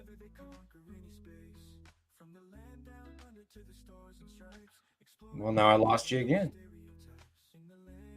You're like frozen on this funny face. All right, Now you're back. I see you. Okay. Wow, I don't know what the hell is going on. I mean, it was pretty clear most almost the last 2 hours. I know, yeah. We're nearing this 2-hour mark and it's starting to act up. I don't know why. Weird. But I mean, if Upland was able to advertise the UPIX earnings, like I don't know why more people wouldn't be in for that. Right. I mean, why not advertise that? Like they advertise all of this other stuff that really doesn't earn much for you. Like unless you're actually creating and designing legits and manufacturing and stuff like that. That's a little bit different, you know. Mm-hmm. But like, I mean, for the most part anymore, if you buy something from Upland, you're not going to just be able to turn around and sell it for very much. Like Right. even if you go mint properties, for example, you know, if you just go and participate in a city release and you get some vanilla property, good luck getting any more than 100% mint in a lot of cases. Right. Yeah, you got to know where to look and what neighborhoods to be in and what city to be in. There's a lot of layers there before you actually know you're going to make a profit. But I mean, again, if Upland, you know, markets themselves in a way where they're not using miles and they're just using the successes of their players, since the community is such a big piece that isn't really spoken on, that I think you put real people in front of real people telling them about a game that has improved their situation, that's gonna, in my opinion, that's gonna go a lot further than just, you know, a cartoon llama, you know, and monopoly on the blockchain. I mean, and that's all they need to say is monopoly on the blockchain. But I don't think they can really use monopoly, right? Because, you know, copyright and all that shit. But I mean, that's basically what it is. And I mean, I feel like they've gotten away from it being a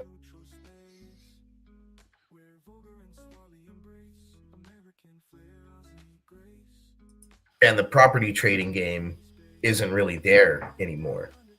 Yeah. I mean, it is, but it's so different than what it started off as.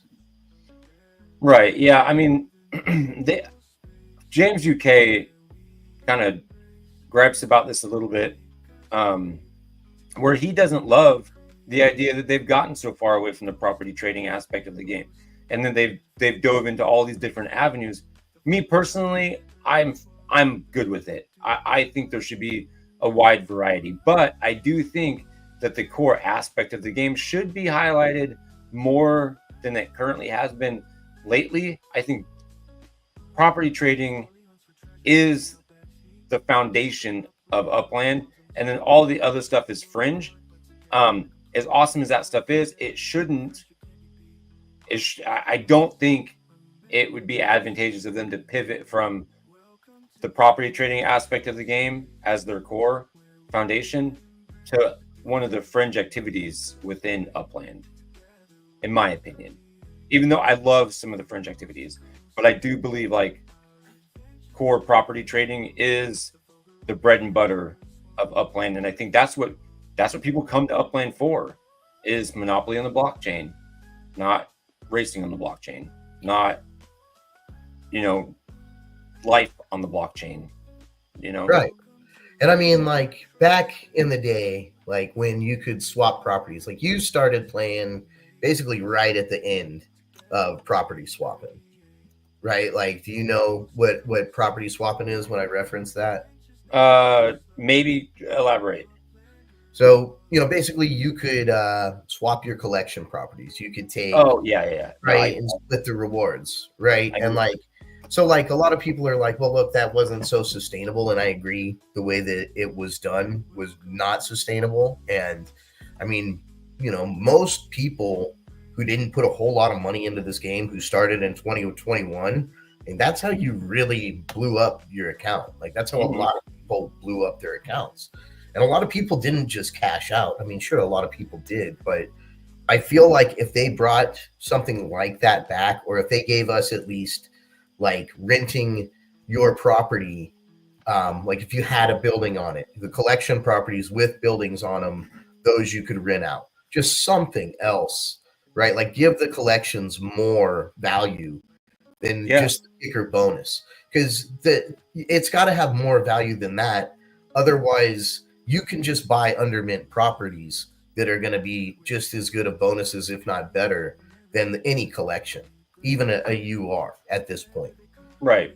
You know, and so if they were to give them some kind of life, just give them some kind of more function other than a higher yield, like make them special. And because that's what Monopoly's about, is special properties, right? Well, Like but improving your property and gaining more money from your property and right, more value, and I guess it's they say it's on us to build the value, right? And that's where it comes in. We have the nodes come in and things like that. But I mean, you can really only build so much value that way.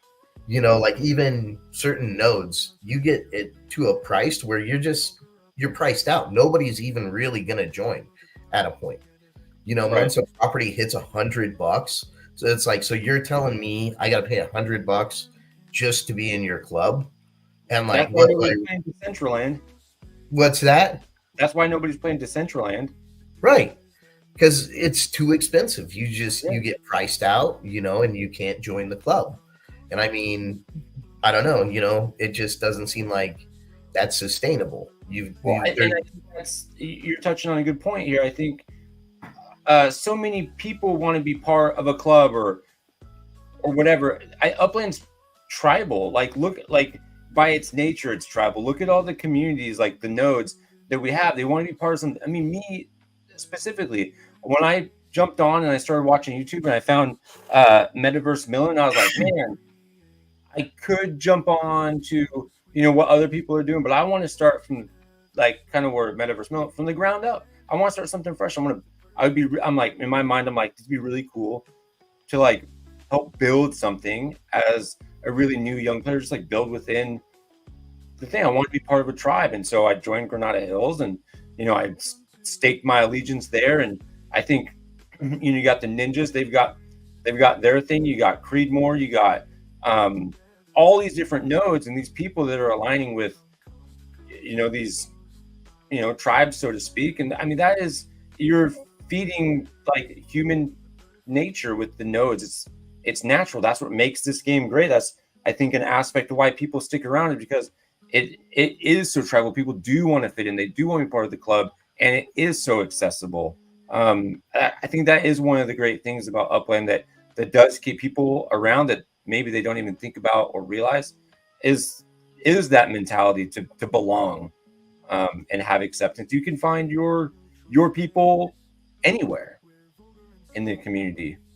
In the community, it's fucking awesome. It really is. And there's even if you don't have a whole lot in common with other people, you find common ground, right. And it's a great way. Man, when I was back, playing, I used to, when we could swap properties, I seriously played Upland for 16 hours a day, because I had this guy who was from Brazil who basically had set up a whole way to basically verify that the people you were swapping with were legitimate, and they weren't multi accounts. I actually talked to every one of these people when we were going through this shit, and you'd go back and forth swapping property, and I would do that for 16 hours. And the amount of people that I met from all over the world, Brazil, the Philippines, all over Europe, I mean, was unreal. And you were able to really kind of connect with people. And there was such a, I mean, man, when you're basically giving away something that you just spent $1,000 on, and you're giving it to somebody you have no fucking clue who they are, they could just take off and they owned your properties, right? That's right. That's how the level of trust was. But you could do this with damn near complete strangers, and 99% of them were fucking just there to play the game. And you could hand over. There was people. This guy, he had the curator in San Francisco. It's $90K every time you swap it, right? And he paid $25,000 for that collection. Holy shit! And he would just let fucking anybody swap it and collect the fucking and just roll it, right? Because for the most part, people don't want to steal from you. They just want to play the game. And right. It was insane to see that. I mean, the human experiment that was swapping in early Upland is something I think Upland missed entirely, because it was, I mean, it's a beautiful thing to really see that, to showcase humanity. I mean, you're talking about people that were in countries that $1,000 goes a long way. Right. And It can change some people's life. Yeah. You know, and this one dude that I was working with, he ended up, like, he just cashed out as soon as swapping was done. He's like, I'm not playing Upland anymore. He's like, there's nothing here for me. So, and a lot of people did that. And so he cashed out $20,000, and he did that at a fucking, like, probably close to 80-90% mint value. Wow. Right. So he actually was able to cash out top of the market. You know, he bought himself a house in Brazil. I mean, Upland did that. Right. You know, and we, the players, did that. And it was a really, really cool thing. And it's something that not a lot of people talk about either. You know, but when you think about that, it's crazy, because, you know, how often would you just trust somebody with like $1,000? I wouldn't. Right. Like, and you're talking about the reward was, you know, basically, you know, at most like 10,000 UPIX. Right. Like, Measly in comparison. right? Like, yeah, in comparison, fucking crazy, you know, but you did it so many times that, you know, I was making like 400,000 UPX a day, swapping properties back and forth all day. Wow. And at the time you could get 60-70% mint. So, I mean, it was almost like a side income that really, really was, you know, profitable. And as soon as they took that part of the game away, you guys are draining their account. Well, I didn't drain my account. I mean their account, the pool. Well, right. Yeah, we were draining there. But now look at it. The pool is crazy. Right. You know, there's not a whole lot of, and you know, if they they could do it in such a way that would incentivize people, like if they did it so it was tiered, right? Like, so only if you were an Uplander, you could only swap with Uplanders and lower. You know, right. And then when you hit director, you could swap with other directors and lower. And then, you know, once you hit executive, then you could swap with everybody. You know, and then you also limit the number of times that each collection could be swapped. And you put in place more safeguards, you know, like an escrow or some kind of rental kind of option. And it would change this entire game. It would bring so many people to it, you know. And I mean, I haven't seen a layer 2 project yet that compares, to be honest with you, you know, because, and that's Upland at its core, layer 1, nothing else. Upland and Discord. And now that would be so much fun. Just, I mean, like, that's just a next level engagement, being able to like find people and like build your community, be like, hey man, I really want to, you know, I mean, essentially you're minting UPIX at that point, just swapping the properties you got or the collections you got. But I mean, yeah, the level of engagement and transactions you got running through the blockchain isn't a bad thing for the game. Yeah, but I mean, from Upland's business point, I can see why they wouldn't want to do it. 100%. Because who the hell is going to buy UPIX, you know, or even put in more than $5 if you're just going to get it for free? And so you can't. All you need is 3 properties, and then you can, you know, make a fuck ton of money. And I mean, that was kind of the main issue, was that people multi-accounted that so bad that, you know, they just took advantage. I mean, and if you put a cooldown on it, if you swap a property like they do with when you complete a collection, like depending on how high the collection is, it could be 3 weeks before you can collect that UPIX. Do the same thing like with swapping. Like, okay, you're gonna swap it, you can't swap that property for 3 weeks, which really de-incentivizes, like say you swap with me a property, I can't give you that property back for 3 weeks. You really gotta fucking trust me. Well, yeah, I'm gonna get that property back in 3 weeks. And then on top of that, I gotta wait 3 more weeks. Yeah, good night, DP. They could do so much better with it, you know, like make it so it's like, look, you know, I don't know, they would have to work out the kinks and everything, but I know that because of the way the transactions work, that it's a lot more difficult, I think, to like rent anything.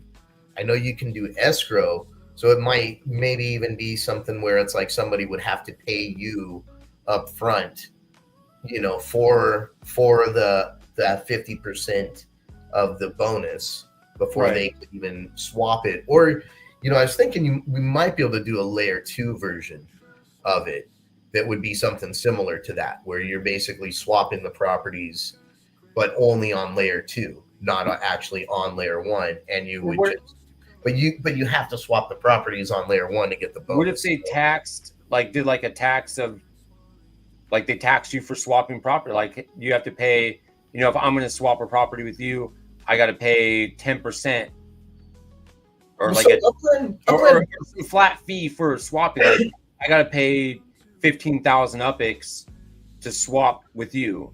I got one. Here's how Upland could make money off of it. Make it a monthly subscription. And if you're willing to spend $50 a month, you can swap properties all day long. They would be rolling in the money at that point. Yeah.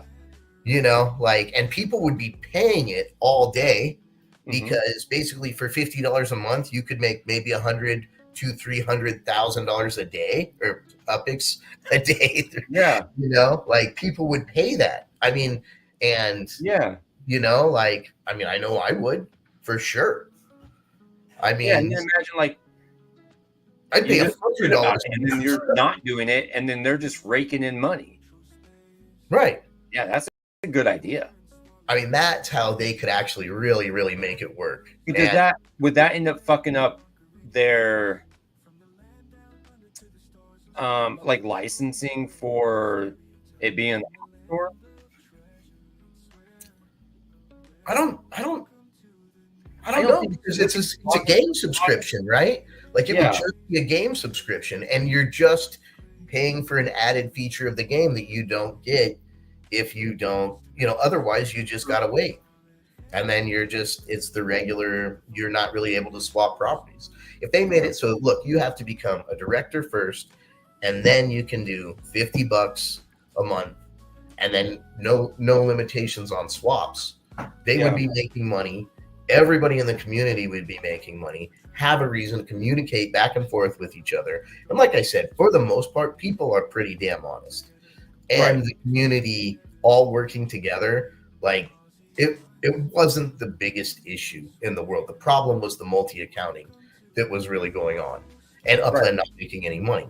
Right. If you put a cooldown on that, then that's gonna deter the multi-accounters. Yeah. Or if you're paying, how many multi-accounters are going to pay $50 a month? Right. They're not. Right. Like you're going to pay 10 of them's $500 a month. How much is that? You're not going to do it. Like people only do shit like that when it's cost effective. Yeah. So I think that's something I should suggest. Even if that got me thinking, Score, you can't swap right now because it breaks the terms of service. Well, like you could, but that timer that's on the properties, like you said, you have to have somebody hold on to it. If you have a rare property and you want to collect the bonus on that, it's like 3-4 weeks. You have to leave it in there. Right. And then you can get it and then do it. Back in the day, it was instantaneous. As soon as you filled the collection, you got the bonus. It was just Didn't they update the terms of service where you can't do that? I thought added to like manipulation. I think at this point they would definitely be all over people for doing it. You know, like I stopped as soon as the new rules went into effect. And I kind of stopped even a little before that, you know, but I mean, it was like I said, it was a freaking crazy kind of like humanitarian experiment when you think about it.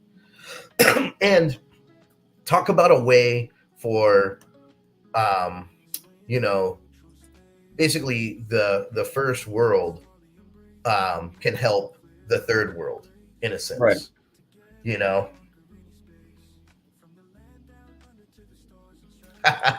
What's up? Look at that. Hey, X, when we do this every week, we're always late night. It's kind of like what they do, like HBO After Dark. This is kind of like Upland After Dark. It gets saucy up in here. Yeah, we don't watch our mouths. No. If you're looking for some real talk, you came to the right place. Happy to have you, X1. So X1, consider that if you were listening. Yeah. Consider making swapping a monthly subscription. Dude, yeah, that would be. And when you were saying that, I was just $100 a month. I was just thinking, like hypothetically, let's say Upland buys UPX land, buys them out, and then move that into layer 1, and then charges subscription for that. Say it's $10 a month just to have the features of UPX land. Dude, I would pay $10. I'd pay $15-$20 a month to use that service today, regardless. I mean, I'm paying what, $6 as is. Yeah, for that, you know. So yeah, like I would definitely like that's the thing, like more subscription based and like and add more game feature, you know, like I'm paying the money. I'm paying the money. You know what I'm saying? Right. You know, I mean, they could even do something where it was like, if you pay, you know, $50 a month, you're going to get 3 properties every month, 3 whatever, you know, like like a package. I think that unminted city, like fucking Kansas City or something. Here you go. Here's 3 crappy properties, but it's free. It's for 3 free. I would do it. I mean, look at like Xbox Game Pass. They give you free games you can play, or Xbox Games with Gold. You get 3 free games, or what is the other one? Like PC based, it's called. No, I don't. Oh gosh, I'm drawing a blank on it. But essentially, they'll just give you games for free as part of their subscription. Something Humble Bundle does that. You sign up and they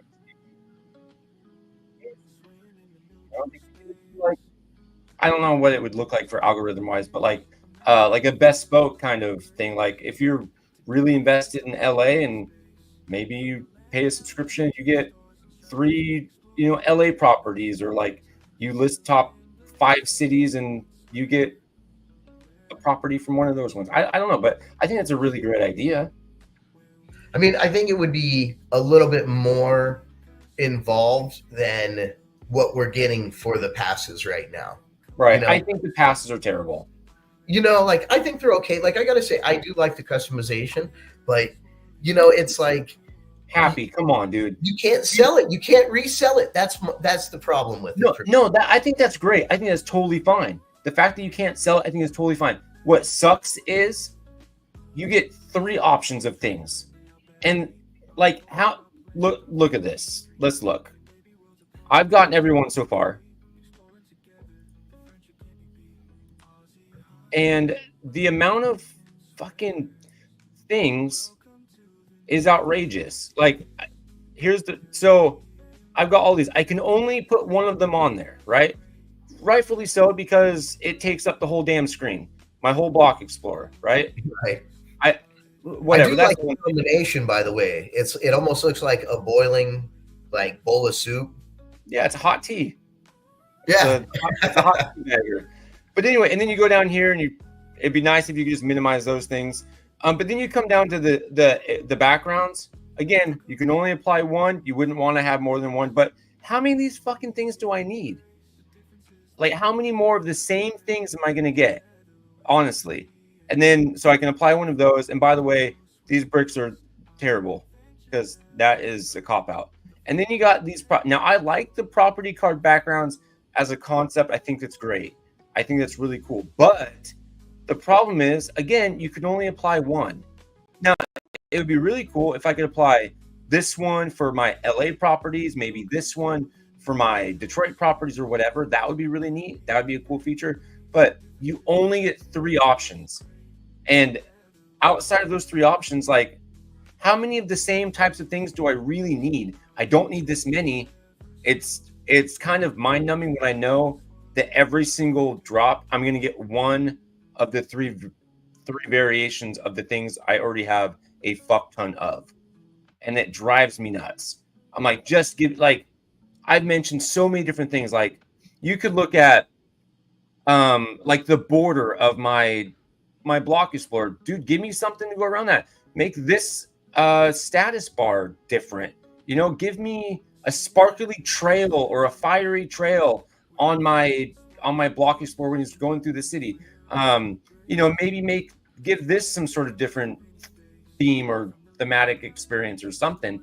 Just different shit than the same three things over and over and over again that you can only apply one of. It sucks. Like, it wouldn't be that bad. Like, say I have this one and say maybe give me 5 block explorers I can decorate, and I'm like, okay, cool, I'm gonna decorate, you know, this one's already got fire, I'll add flames to that, and then maybe I want the background to be, I don't know, these stupid robots or something. You know, I can decorate them and just kind of have different profiles that I can just hot swap in between for whatever reason. Let you like set up one at a time. It's almost. I don't know. It really grinds my gears. Yeah, I can see where not everybody would like them so much. Like I said, I think it's kind of cool to customize them. What bugs me is that you can't resell them, and that, you know, for the most part, everything else that you own in this game, you can actually resell or trade some. But they said that from the get-go, like, hey, that is what this is. They did. It wasn't like they weren't trying to pass them off as anything other than decals, basically. Right. And no matter what, it's better than nothing at all. Yeah. You know, like being able to dress them up, like more customization, you know, I can agree with. And I always feel like with Upland, it's like they try stuff and then they just try to keep building on it more and more and more. Right? You know, like things have gotten better. I would never say that the game itself has not progressed. I mean, there's always something that could be done better, you know, but yeah. I mean, I think sometimes they do so many things at once, you know? Right. Like I was just going to say, they could focus more on one thing as opposed to trying to do a million other things. Right. Nope, I totally agree. Overall, I mean, I've bitched about Upland plenty. I love Upland. Obviously, I keep playing it. We do this sort of stuff because I enjoy it so much. But at the same time, there's a lot of really mind-numbing things that are really frustrating. And I know, you know, I'm in a supervisor position right now. There's things I just can't tell my employees that happen behind the scenes. I would love to, and they get pissed off and tell me I'm not doing enough, or they tell me I suck, or I'm whatever. So I get it. There's that piece, but at the same time, like, there are things that you can do, like communication, which needs to be improved upon. You know, like, just own it. Like, Upland's not great at communicating. I believe they could do a lot better, you know, on my limited knowledge that I currently have.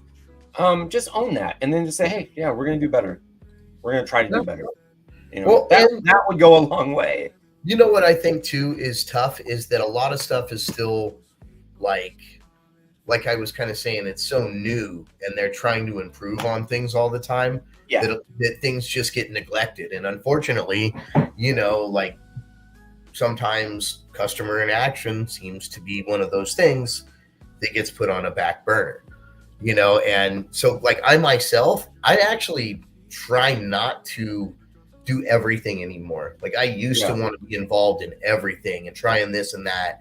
And I got to be in the racing, or I got to be in manufacturing or whatever. And I've kind of come to a point to where I'm like, you know what? I'm just going to keep buying just properties, getting the lowest mint I can for them, and building my account, and then let the rest of this stuff build itself, and 2 years down the road when it's all ready and manufacturing is spot on, bam, bam, bam, super easy, then I'm going to jump in, Yeah. like, and there's a risk in that, because there's always something for people who are the pioneers and who are Right. going to have more experience than me at that That's point. that's where I get fucked, because I love the FOMO just gets me. And I just I'm like, I want to be a pioneer. I want to be like on the forefront of something amazing. I want to be able to yeah, I did that. We have a question from X1 here. Curious what specifically you think Upland can improve on regards to communication. So I personally have not had any problems with the communication. Like I can say for me personally, most any issues I've ever had have been dealt with pretty quick. But I know that there's players out there that basically feel like they go unheard, and they send in request after request to support, and then they kind of have their request fall on deaf ears. So I think that's one thing that a lot of people get frustrated with, is not hearing from, just getting an answer and being like, like for example, a player that gets something rejected when they're creating something, and Upland rejects that, and the player doesn't know why it got rejected. They get right, like that, not knowing a pretty nondescript explanation, or like they'll say, hey, don't cover the roof, and then somebody else got something improved 2 days later that has the roof completely covered, and there's no explanations to why can't I cover the roof but this player can, or why is today a problem with how this asset is created but it's not this day. That is a communication piece that I think is really frustrating for the community. I know Swarley specifically has had a lot of frustration around the assets he's created and how it just doesn't seem consistent across the board. Like, he'll do something that he has been told is fine, submits it, gets rejected. They say, oh, don't cover the roof. He's like, wait, you just approved something that covered the roof. I can't cover the roof. While he's working on a fix, somebody else gets something submitted and approved that covers the roof. And he's like, this has to be personal. And there's no explanation behind that. Another example, one that kind of frustrated me personally, is during the the Bridging and Sparklet event originally, when there was that competition for the car, right? It didn't so much affect me because I was never going to be in the top 10, but there was originally, the whole conversation was about, if you are a BitGet user or whatever, like if you have a BitGet account, those are the only people that are going to be eligible to get this car. So there's going to be 10 BitGet cars, and then there's going to be 10, I think it was S1Es or something like that, in this pool, and only people with a BitGet account are eligible for this, right? So then you got people like me. I'm like, okay, I can't legitimately get a full KYC BitGet account because I'm in America, but I was able to get a BitGet account, and I did that just because, well, maybe I'll be one of the random players that gets a car, maybe, and that's the only way I can get involved in any of the BitGet stuff. So I made a BitGet account. I couldn't KYC it, but I was able to link it to Upland. And then turns out, without notification up until the day of, or maybe it was the day before, that there was a whole nether list, a whole nether leaderboard of users that outside of the BitGet one that they never announced, that showed up, that allowed people within the United States and other countries that weren't allowed to have a BitGet account were eligible for. And if you were somebody had a BitGet account linked, you were not eligible to be on this other account, which would have been me. And maybe I would have had a better shot. In fact, not would have, I definitely would have had a better shot at that leaderboard than I did at the BitGet one. And then there's also people on the non-BitGet leaderboard that won. The BitGet leaderboard, there were US-based players on the BitGet leaderboard that won one of the BitGet cars that are in the US, that won a car that people who were legitimately eligible to get a BitGet account that was KYC'd, that then got bumped out of position because there was never an announcement that a non-BitGet leaderboard was going to be announced, that they would have probably not then found a way, like myself, to get a BitGet account and link it through Upland, that then pushed people that should have been on the leaderboard out of the leaderboard. And I could name some specific examples, but I won't, because I if Upland X1, if you want to know specifically, reach out to me. I'll tell you exactly, in probably a less confusing way, exactly what I'm talking about. Because I understand this may be hard to follow as I'm just trying to recall on the spot how this all went down. But essentially, 2 leaderboards. One of them was never talked about. One of them was everybody who wanted to win a car jumped on this BitGet leaderboard, and then out of the blue, this non-BitGet leaderboard was announced that also gave people a car that was never announced, and then pushed people that thought they were in the BitGet leaderboard in the top 10. Non-legitimate BitGet users were won, and people that could actually get BitGet accounts were pushed out that would have won otherwise had they announced the other leaderboard as well, if that makes sense. Anyway, so basically somebody cheated, right? Because they had to use some kind of VPN or something to bypass the network. Yeah, I mean, that's how I did. I used a VPN, right, knowing that I could do that if I set it to what I did. I just set it to Australia, and I even outed myself openly. I said, "Look, this is what I did," because I was frustrated. I'm like, "Just tell us there's another leaderboard. Why? Just tell us that from the get-go." And I would have never even done that. But I just was like, "Well, maybe I'll get lucky. Not likely, but maybe. At least I want to have a fighting chance." There's nothing that says I can't have a non-KYC BitGet account. Nobody's saying I can't use a VPN to get a BitGet account. But I would have never even gone through that had I known that there was an option to get this other leaderboard.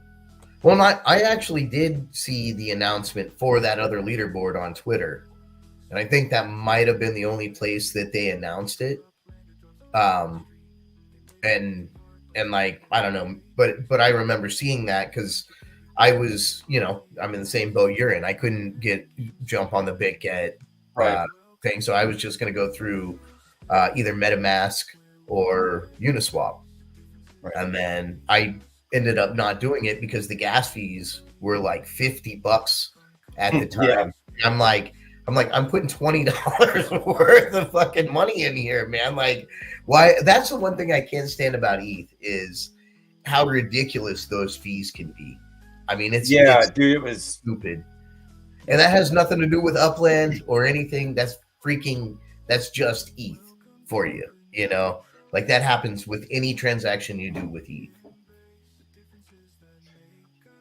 Yeah, the other day I owed 200 Sparklet to, it was Angry, I believe, for a competition I was running. And so I hadn't paid it out in a while because the gas fees are so high.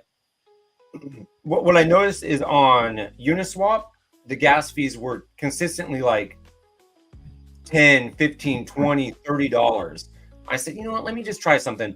I sent all of my Sparklet to MetaMask, and then I went to go, actually I had it all on ETH. I sent all my ETH to MetaMask, and then I went to go swap it on MetaMask instead of Uniswap, and I got that gas fee down. And I'm telling you, literally within 5 minutes, I swapped it for like $4. Yeah. And it was like $13 5 minutes earlier. And it was fluctuating between like $13 to like $17 or something like that. And then on MetaMask, I don't know why, it was like $4.60 or something like that. Yeah.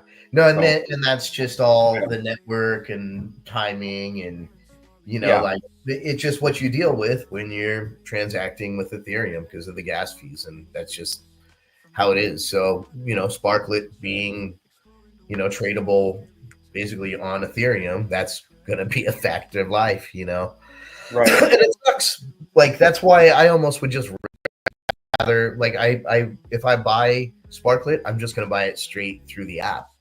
But I don't know. It's also like, I can see where you could almost get more when you're buying it on the exchange, even when they're putting that discount in, because typically if you wait just a little bit longer, the price is gonna dip. I think, I honestly think if the price of Spark doesn't turn around from here, more than likely I could see dipping down to like 4.5 cents and then maybe even lower after that. Yeah, I do think it will probably go down again before it goes up, but I don't see it staying there. I think it's natural. It's going to go up. Well, I think so too. I mean, remember we were looking at settle way higher than we're at right now. Yeah, no, my actual prediction is I think that like by the end of November we could see Sparklet around like 8.5 cents, almost like 8.4 or point by the end of November. By the end of November, and that's like considering the rest of the crypto market. If that all starts to take off, more than likely you're going to have Sparklet take off with it, just because it's a crypto that's new that people are going to jump on, Yeah, I'm looking at the chat. I'm looking at Scory asking X1 about racing. Sorry, I'm trying to pay attention to two things at the same time. I haven't really partaken too much in racing myself. How about you? I have dabbled a little bit, but I got this new car. It's one of the trainer cars, and it goes fucking fast, and it's hard to stop that damn thing when you're going around corners. Yeah. And being that I'm such a noob at it, I don't know how to get that damn thing to slow down fast enough so I can make it around a corner. So that in a car, I'm fine all day. But yeah, in the damn competition or anything faster than that is pretty fucking hard. But that's okay. I mean, I think the game should be harder, personally. It just makes you have to be that much better, and I don't think that's a bad thing at all. Well, right, you actually have to play the game, learn the different aspects of it and the different strategies, right? Where it's kind of like, before, I mean, this is another example of how Upland starts with something that is kind of lame, but then builds on it. Like, look at where racing's at now compared to where it was, like a year and a half ago, when basically you didn't even have control of the vehicles. Yeah, dude, that was weird. Just a random number generated, outcome. X1 was asking about the sword. I think Picasso named it El Slackaber or something like that. Kind of Excalibur, but so it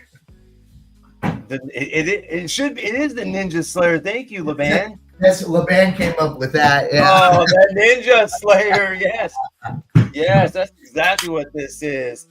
So X1, there is an internal feud. It's a friendly feud, but it's getting pretty it's getting pretty intense and heated between Granada Hills in LA and the Hyde Park node in LA. And so we've been going back and forth. And just the other day, I think it was yesterday, SC Kicker busted out his sword and told me he was gonna neuter my tea bags or something like that. So I said, okay, SC, I got a sword for you. I too have a sword, and I am not afraid to whip it out from time to time. So I'm just displaying my sword as a power move, so to speak, just to let SC know what's coming. I do like Laban's lopping off my tea bags. Thanks, Picasso, you freaking traitor. So this is the Ninja Slayer, officially dubbed by Laban just now. Thank God you woke up. But yeah, if you watch some of the other videos, X1, between myself and the Hyde Park Ninjas, you're gonna see a lot of happenings. I'll give you a brief little rundown real quick since we're on the topic.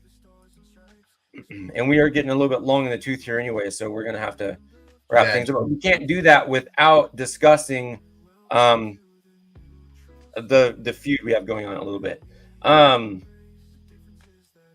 Did you add more map assets over there? Not yet, but I've just been waiting for my teabaggers to get produced a little bit further. So I'm currently in Arlington. I need to go to LA.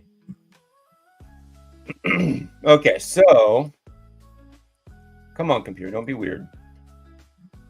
Down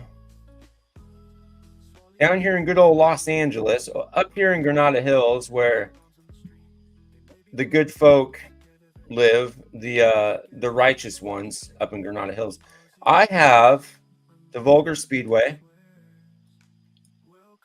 Oh, it's actually right here. And I felt that it was going to be important that, whoa, it's off at the moment. Let me refresh this real quick, because that ain't right. And the apartments in the middle of the road. The Granada Hill, Picasso, I swear to God, I will ban your ass again. And maybe this time it won't be temporary. Keep talking that shit. Oh my God, Picasso, he's really flirting with danger over here. I already banned him once last time for talking down on my Grenadians.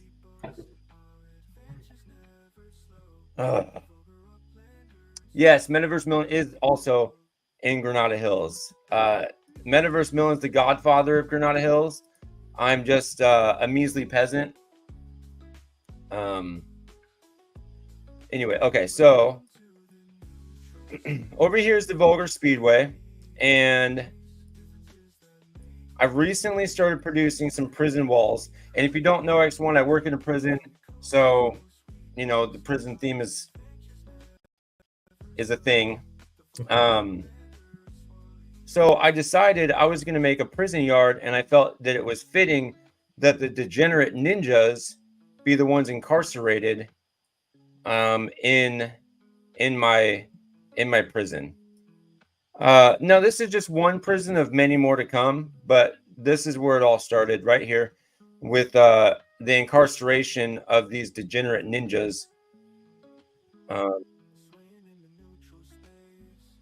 So there they are, playing in the yard, fighting a little bit. This one's getting ready to work out. This one was playing some basketball. We got the Swirly Fuzz, structural ornaments, some Laban gravestones for the dead ninjas. They don't deserve a proper burial, so we just threw them in there willy-nilly. If I can make a pile of dead ninjas, I would, but that's what that represents. Just a bunch of dead ninjas. So then SC Kicker took offense to that, and he decided he was going to send some reinforcements over here and try to infiltrate Granada Hills. And so we were like, hell no, you're not just going to try to come up in Granada Hills and try to take over our shit. So Vape High Guy, I recruited him, and he's bordered up some walls here, try to keep these ninjas out. Oh, it looks like they've added some dragons. This. Look at this. They're coming with some reinforcements. I got to give them credit for that. Those things are sick. Those are all Gin Skrilla's walls, aren't they? Yes. Vape High Guy, actually, I think this is his wall right here. Yeah, this is Vape High Guy. He's got his own walls, but I think it's a Gin Skrilla design because he does a lot of that spray paint art. These ones are Gin Skrilla. Cans are definitely his. Yeah. So yeah, Vape's got some wizards over here, you know, brewing up some potions to take on these ninjas and their ugly ass dragons. I don't know, man. That dragon's kind of dope. I might have to go. Dude, that dragon is dope. I might have to go buy it. I'm not gonna lie. I might have to get some dragons of my own. So that's all well and good. Yeah, fuck the ninjas. And then it looks like is this SD Kicker over here too? Is he? It is that little dirtball coming in here and trying to steal more properties. I'm really proud.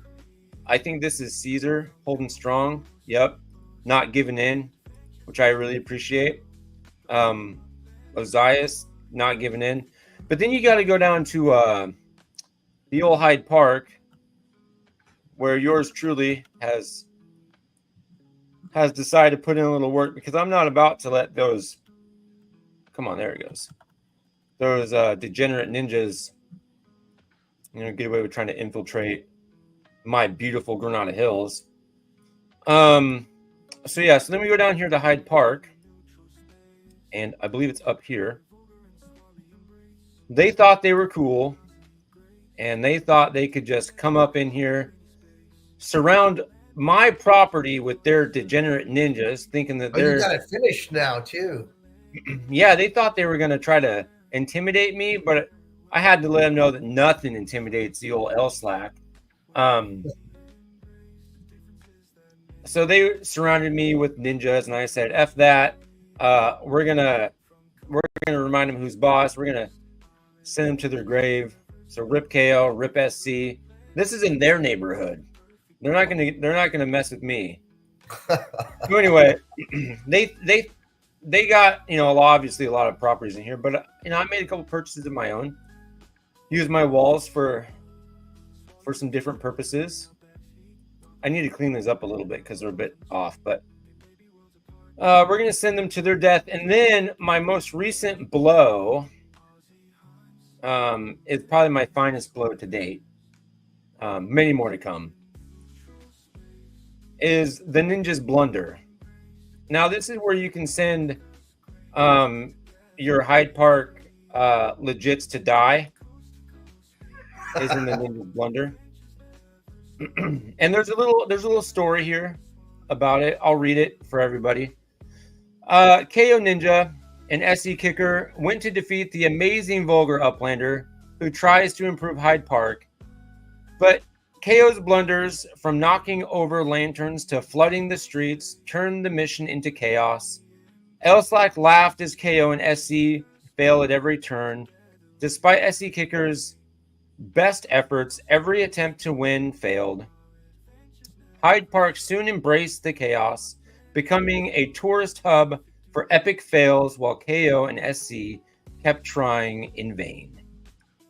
So currently, I don't have any legits in here just yet, but if you notice, this is a ninja who's had quite the blunder. It says up here, "If only I knew someone who could help." And then there's a picture of this ninja wishing that KO and SC could come to his aid, but he knows they can't because they are turd burglars of ninjas and they've got less skills than desired. Therefore, this ninja will forever be stuck in Hyde Park, infamously known as the Ninja's Blunder. So soon there will be some legits posted here, some sad legits. But this is probably that is fucking awesome, man. Like the fact that you're able to troll them by opening a shop right there in their own neighborhood. I don't even have anything for sale in it either. Basically, I don't need anything for sale in it. I just want them to know it's there, and they can't do anything about it. And I'll pay those dues as long as I have to, just as long as it stays there, so they can see it. It will never go away unless Upland takes it away. But I haven't done anything wrong, so it's going to stay there, and they're going to have to deal with that. The fact that they have a meta venture in their own backyard. It actually helps them for the neighborhood ratings, though, right? It does. Well, that's all. It actually helps both of us because they put all of their map assets in Granada Hills to infiltrate me. I'm putting my map assets in Hyde Park and my, meta venture. It's a really good, fun little feud. But yeah, there's more to come. Metaverse Millen's got some stuff up his sleeve. We're gonna attack here shortly. Oh, and I also got all of my teabaggers ready to go. Not all of them. I'm slowly producing them, but let me show them off real briefly. It'd be nice if we had a better way to do this, but did you design these? Swarly designed these after my Block Explorer. So essentially, it's almost the exact same thing, but with a little Swarly flair. So you got my cup of tea, my tea bagging cup of tea. This is a plate, and this plate is upset because this tea is teabagging him. And if you watched any of my other videos, I've talked about how sometimes Upland puts out things that are shitty. And I feel like, now that I'm looking at this, it looks like this Australia thing that he put on there is almost like a butthole and it's pooping out. But anyway, yeah, I reference getting shit on the chest sometimes. So that's Swarly's little take of that. Sometimes I'll talk about cat shit or dog shit or. I mean, so Upland lets you get away with quite a bit, then, huh? Look, I couldn't believe it. I'm really grateful that they did. Now, I didn't tell them the backstory to this. They did deny it originally. I had to make some adjustments, but yeah, Elslack, the name on the mouth, the vulgar Uplander right here, and then right here, RS. This is my initials, and then Swarly put in another little poo in here. But yeah, there's a couple little Easter eggs here. But essentially, this is my Block Explorer in 3D, and so these guys are gonna. Yes, it did just recently get approved, just the other day. I love it. I love it so much. It embraces, kind of my foul demeanor. It's awesome, man. I definitely want one. I love it. Save one for me. And I'll definitely get you one. Buy it. What X1? What's a double check review? Tell me about this. I'm sure I knew submitting this. I knew submitting this would be a risk. Swarly was like, dude, we're gonna have to make some adjustments. I'm like, hold on, let me just submit it as is. Let's see what happens. And here we are. So these guys are gonna start infiltrating Hyde Park soon. They're gonna have a bunch of teabaggers coming into Hyde Park, and there's nothing they can do about it. As part of the righteous war, in which that's gonna be my favorite map asset that I've seen. That is awesome.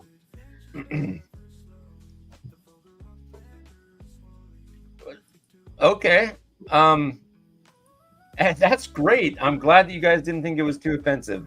I appreciate that because it's not. It's just there's some precedent for poos in Upland. I think Too Stupid to Win has a poo for his Block Explorer. You know, I have a poo now. You guys let me have my Block Explorer. Now I get my map asset. The other thing before we get off of here, since we're pushing 3 hours. Yeah, geez. There's a few poos. Yeah. I mentioned this the other day. I know that I can be offensive and I know I'm the vulgar uplander, but there's two sides to every coin. And as disgusting as I can be, I do have a mission to help sick kids. Let me make sure this is over here. So as of in 3 days, this kicks off the Vulgar Uplander to Save the Kids event. If you go to any of my, and this is, if you go to this page, I'll try to put a link out. Maybe I can put it right now. If you go to this page, I'll try to put one in the description too. My Extra Life page, you can get all the information. I'm going to breeze over it real quick, but basically any of the items I have in any of my shops, which are listed right here, the Vulgar Racing Legits, Scusa Worldwide, which is my soccer legits, 88 Special, which is my NFLPA legits, Vulgar Explorer shop, which is for my Block Explorers, Vulgar Varieties, which is my variety shop, and then the Ninja's Blunder, which is another variety shop. If you go to any of these shops, I will have items listed for USD between the dates of October 24th and November 3rd. Any purchase you make of any item I have in any of my store is going to be donated. 100% of that during that time period is going to be donated to this charity, which goes to helping sick kids in my local Children's Miracle Network hospital, which is Dornbecker's Children's Hospital in Portland, Oregon. I will be doing a raffle. So first it outlines, let me go back a quick second. $3 donation gets 1 entry into the raffle. Any $5 donation gets 3 entries into the raffle. And then any $10 donation gets 7 entries into the raffle. And I currently have, here's a few things I've listed, but I have a greater list that I've been slowly building on of items people have donated so far, of things people can win. So whenever you make a donation by either purchasing something from one of my shops, all that money is going directly to Extra Life, or you can make a direct donation to me by hitting the donate button. And in there, you'll find the same tiered reward. So you can choose 3, 5, or 10, and you'll get tickets into the raffle. And then on the 3rd, I will do a spinning wheel of names, and then I'll give away all of the prizes I have, and I'll donate all the money that I have in my Upland account, and it will all go towards 100% of it is going to go towards the Children's Miracle Network and Dornbecker's Children's Hospital to help sick kids who need life-saving treatment. So, like I said, all the details are in here. I've got $100 so far. Ace has made a donation. This is from the last time I made a donation.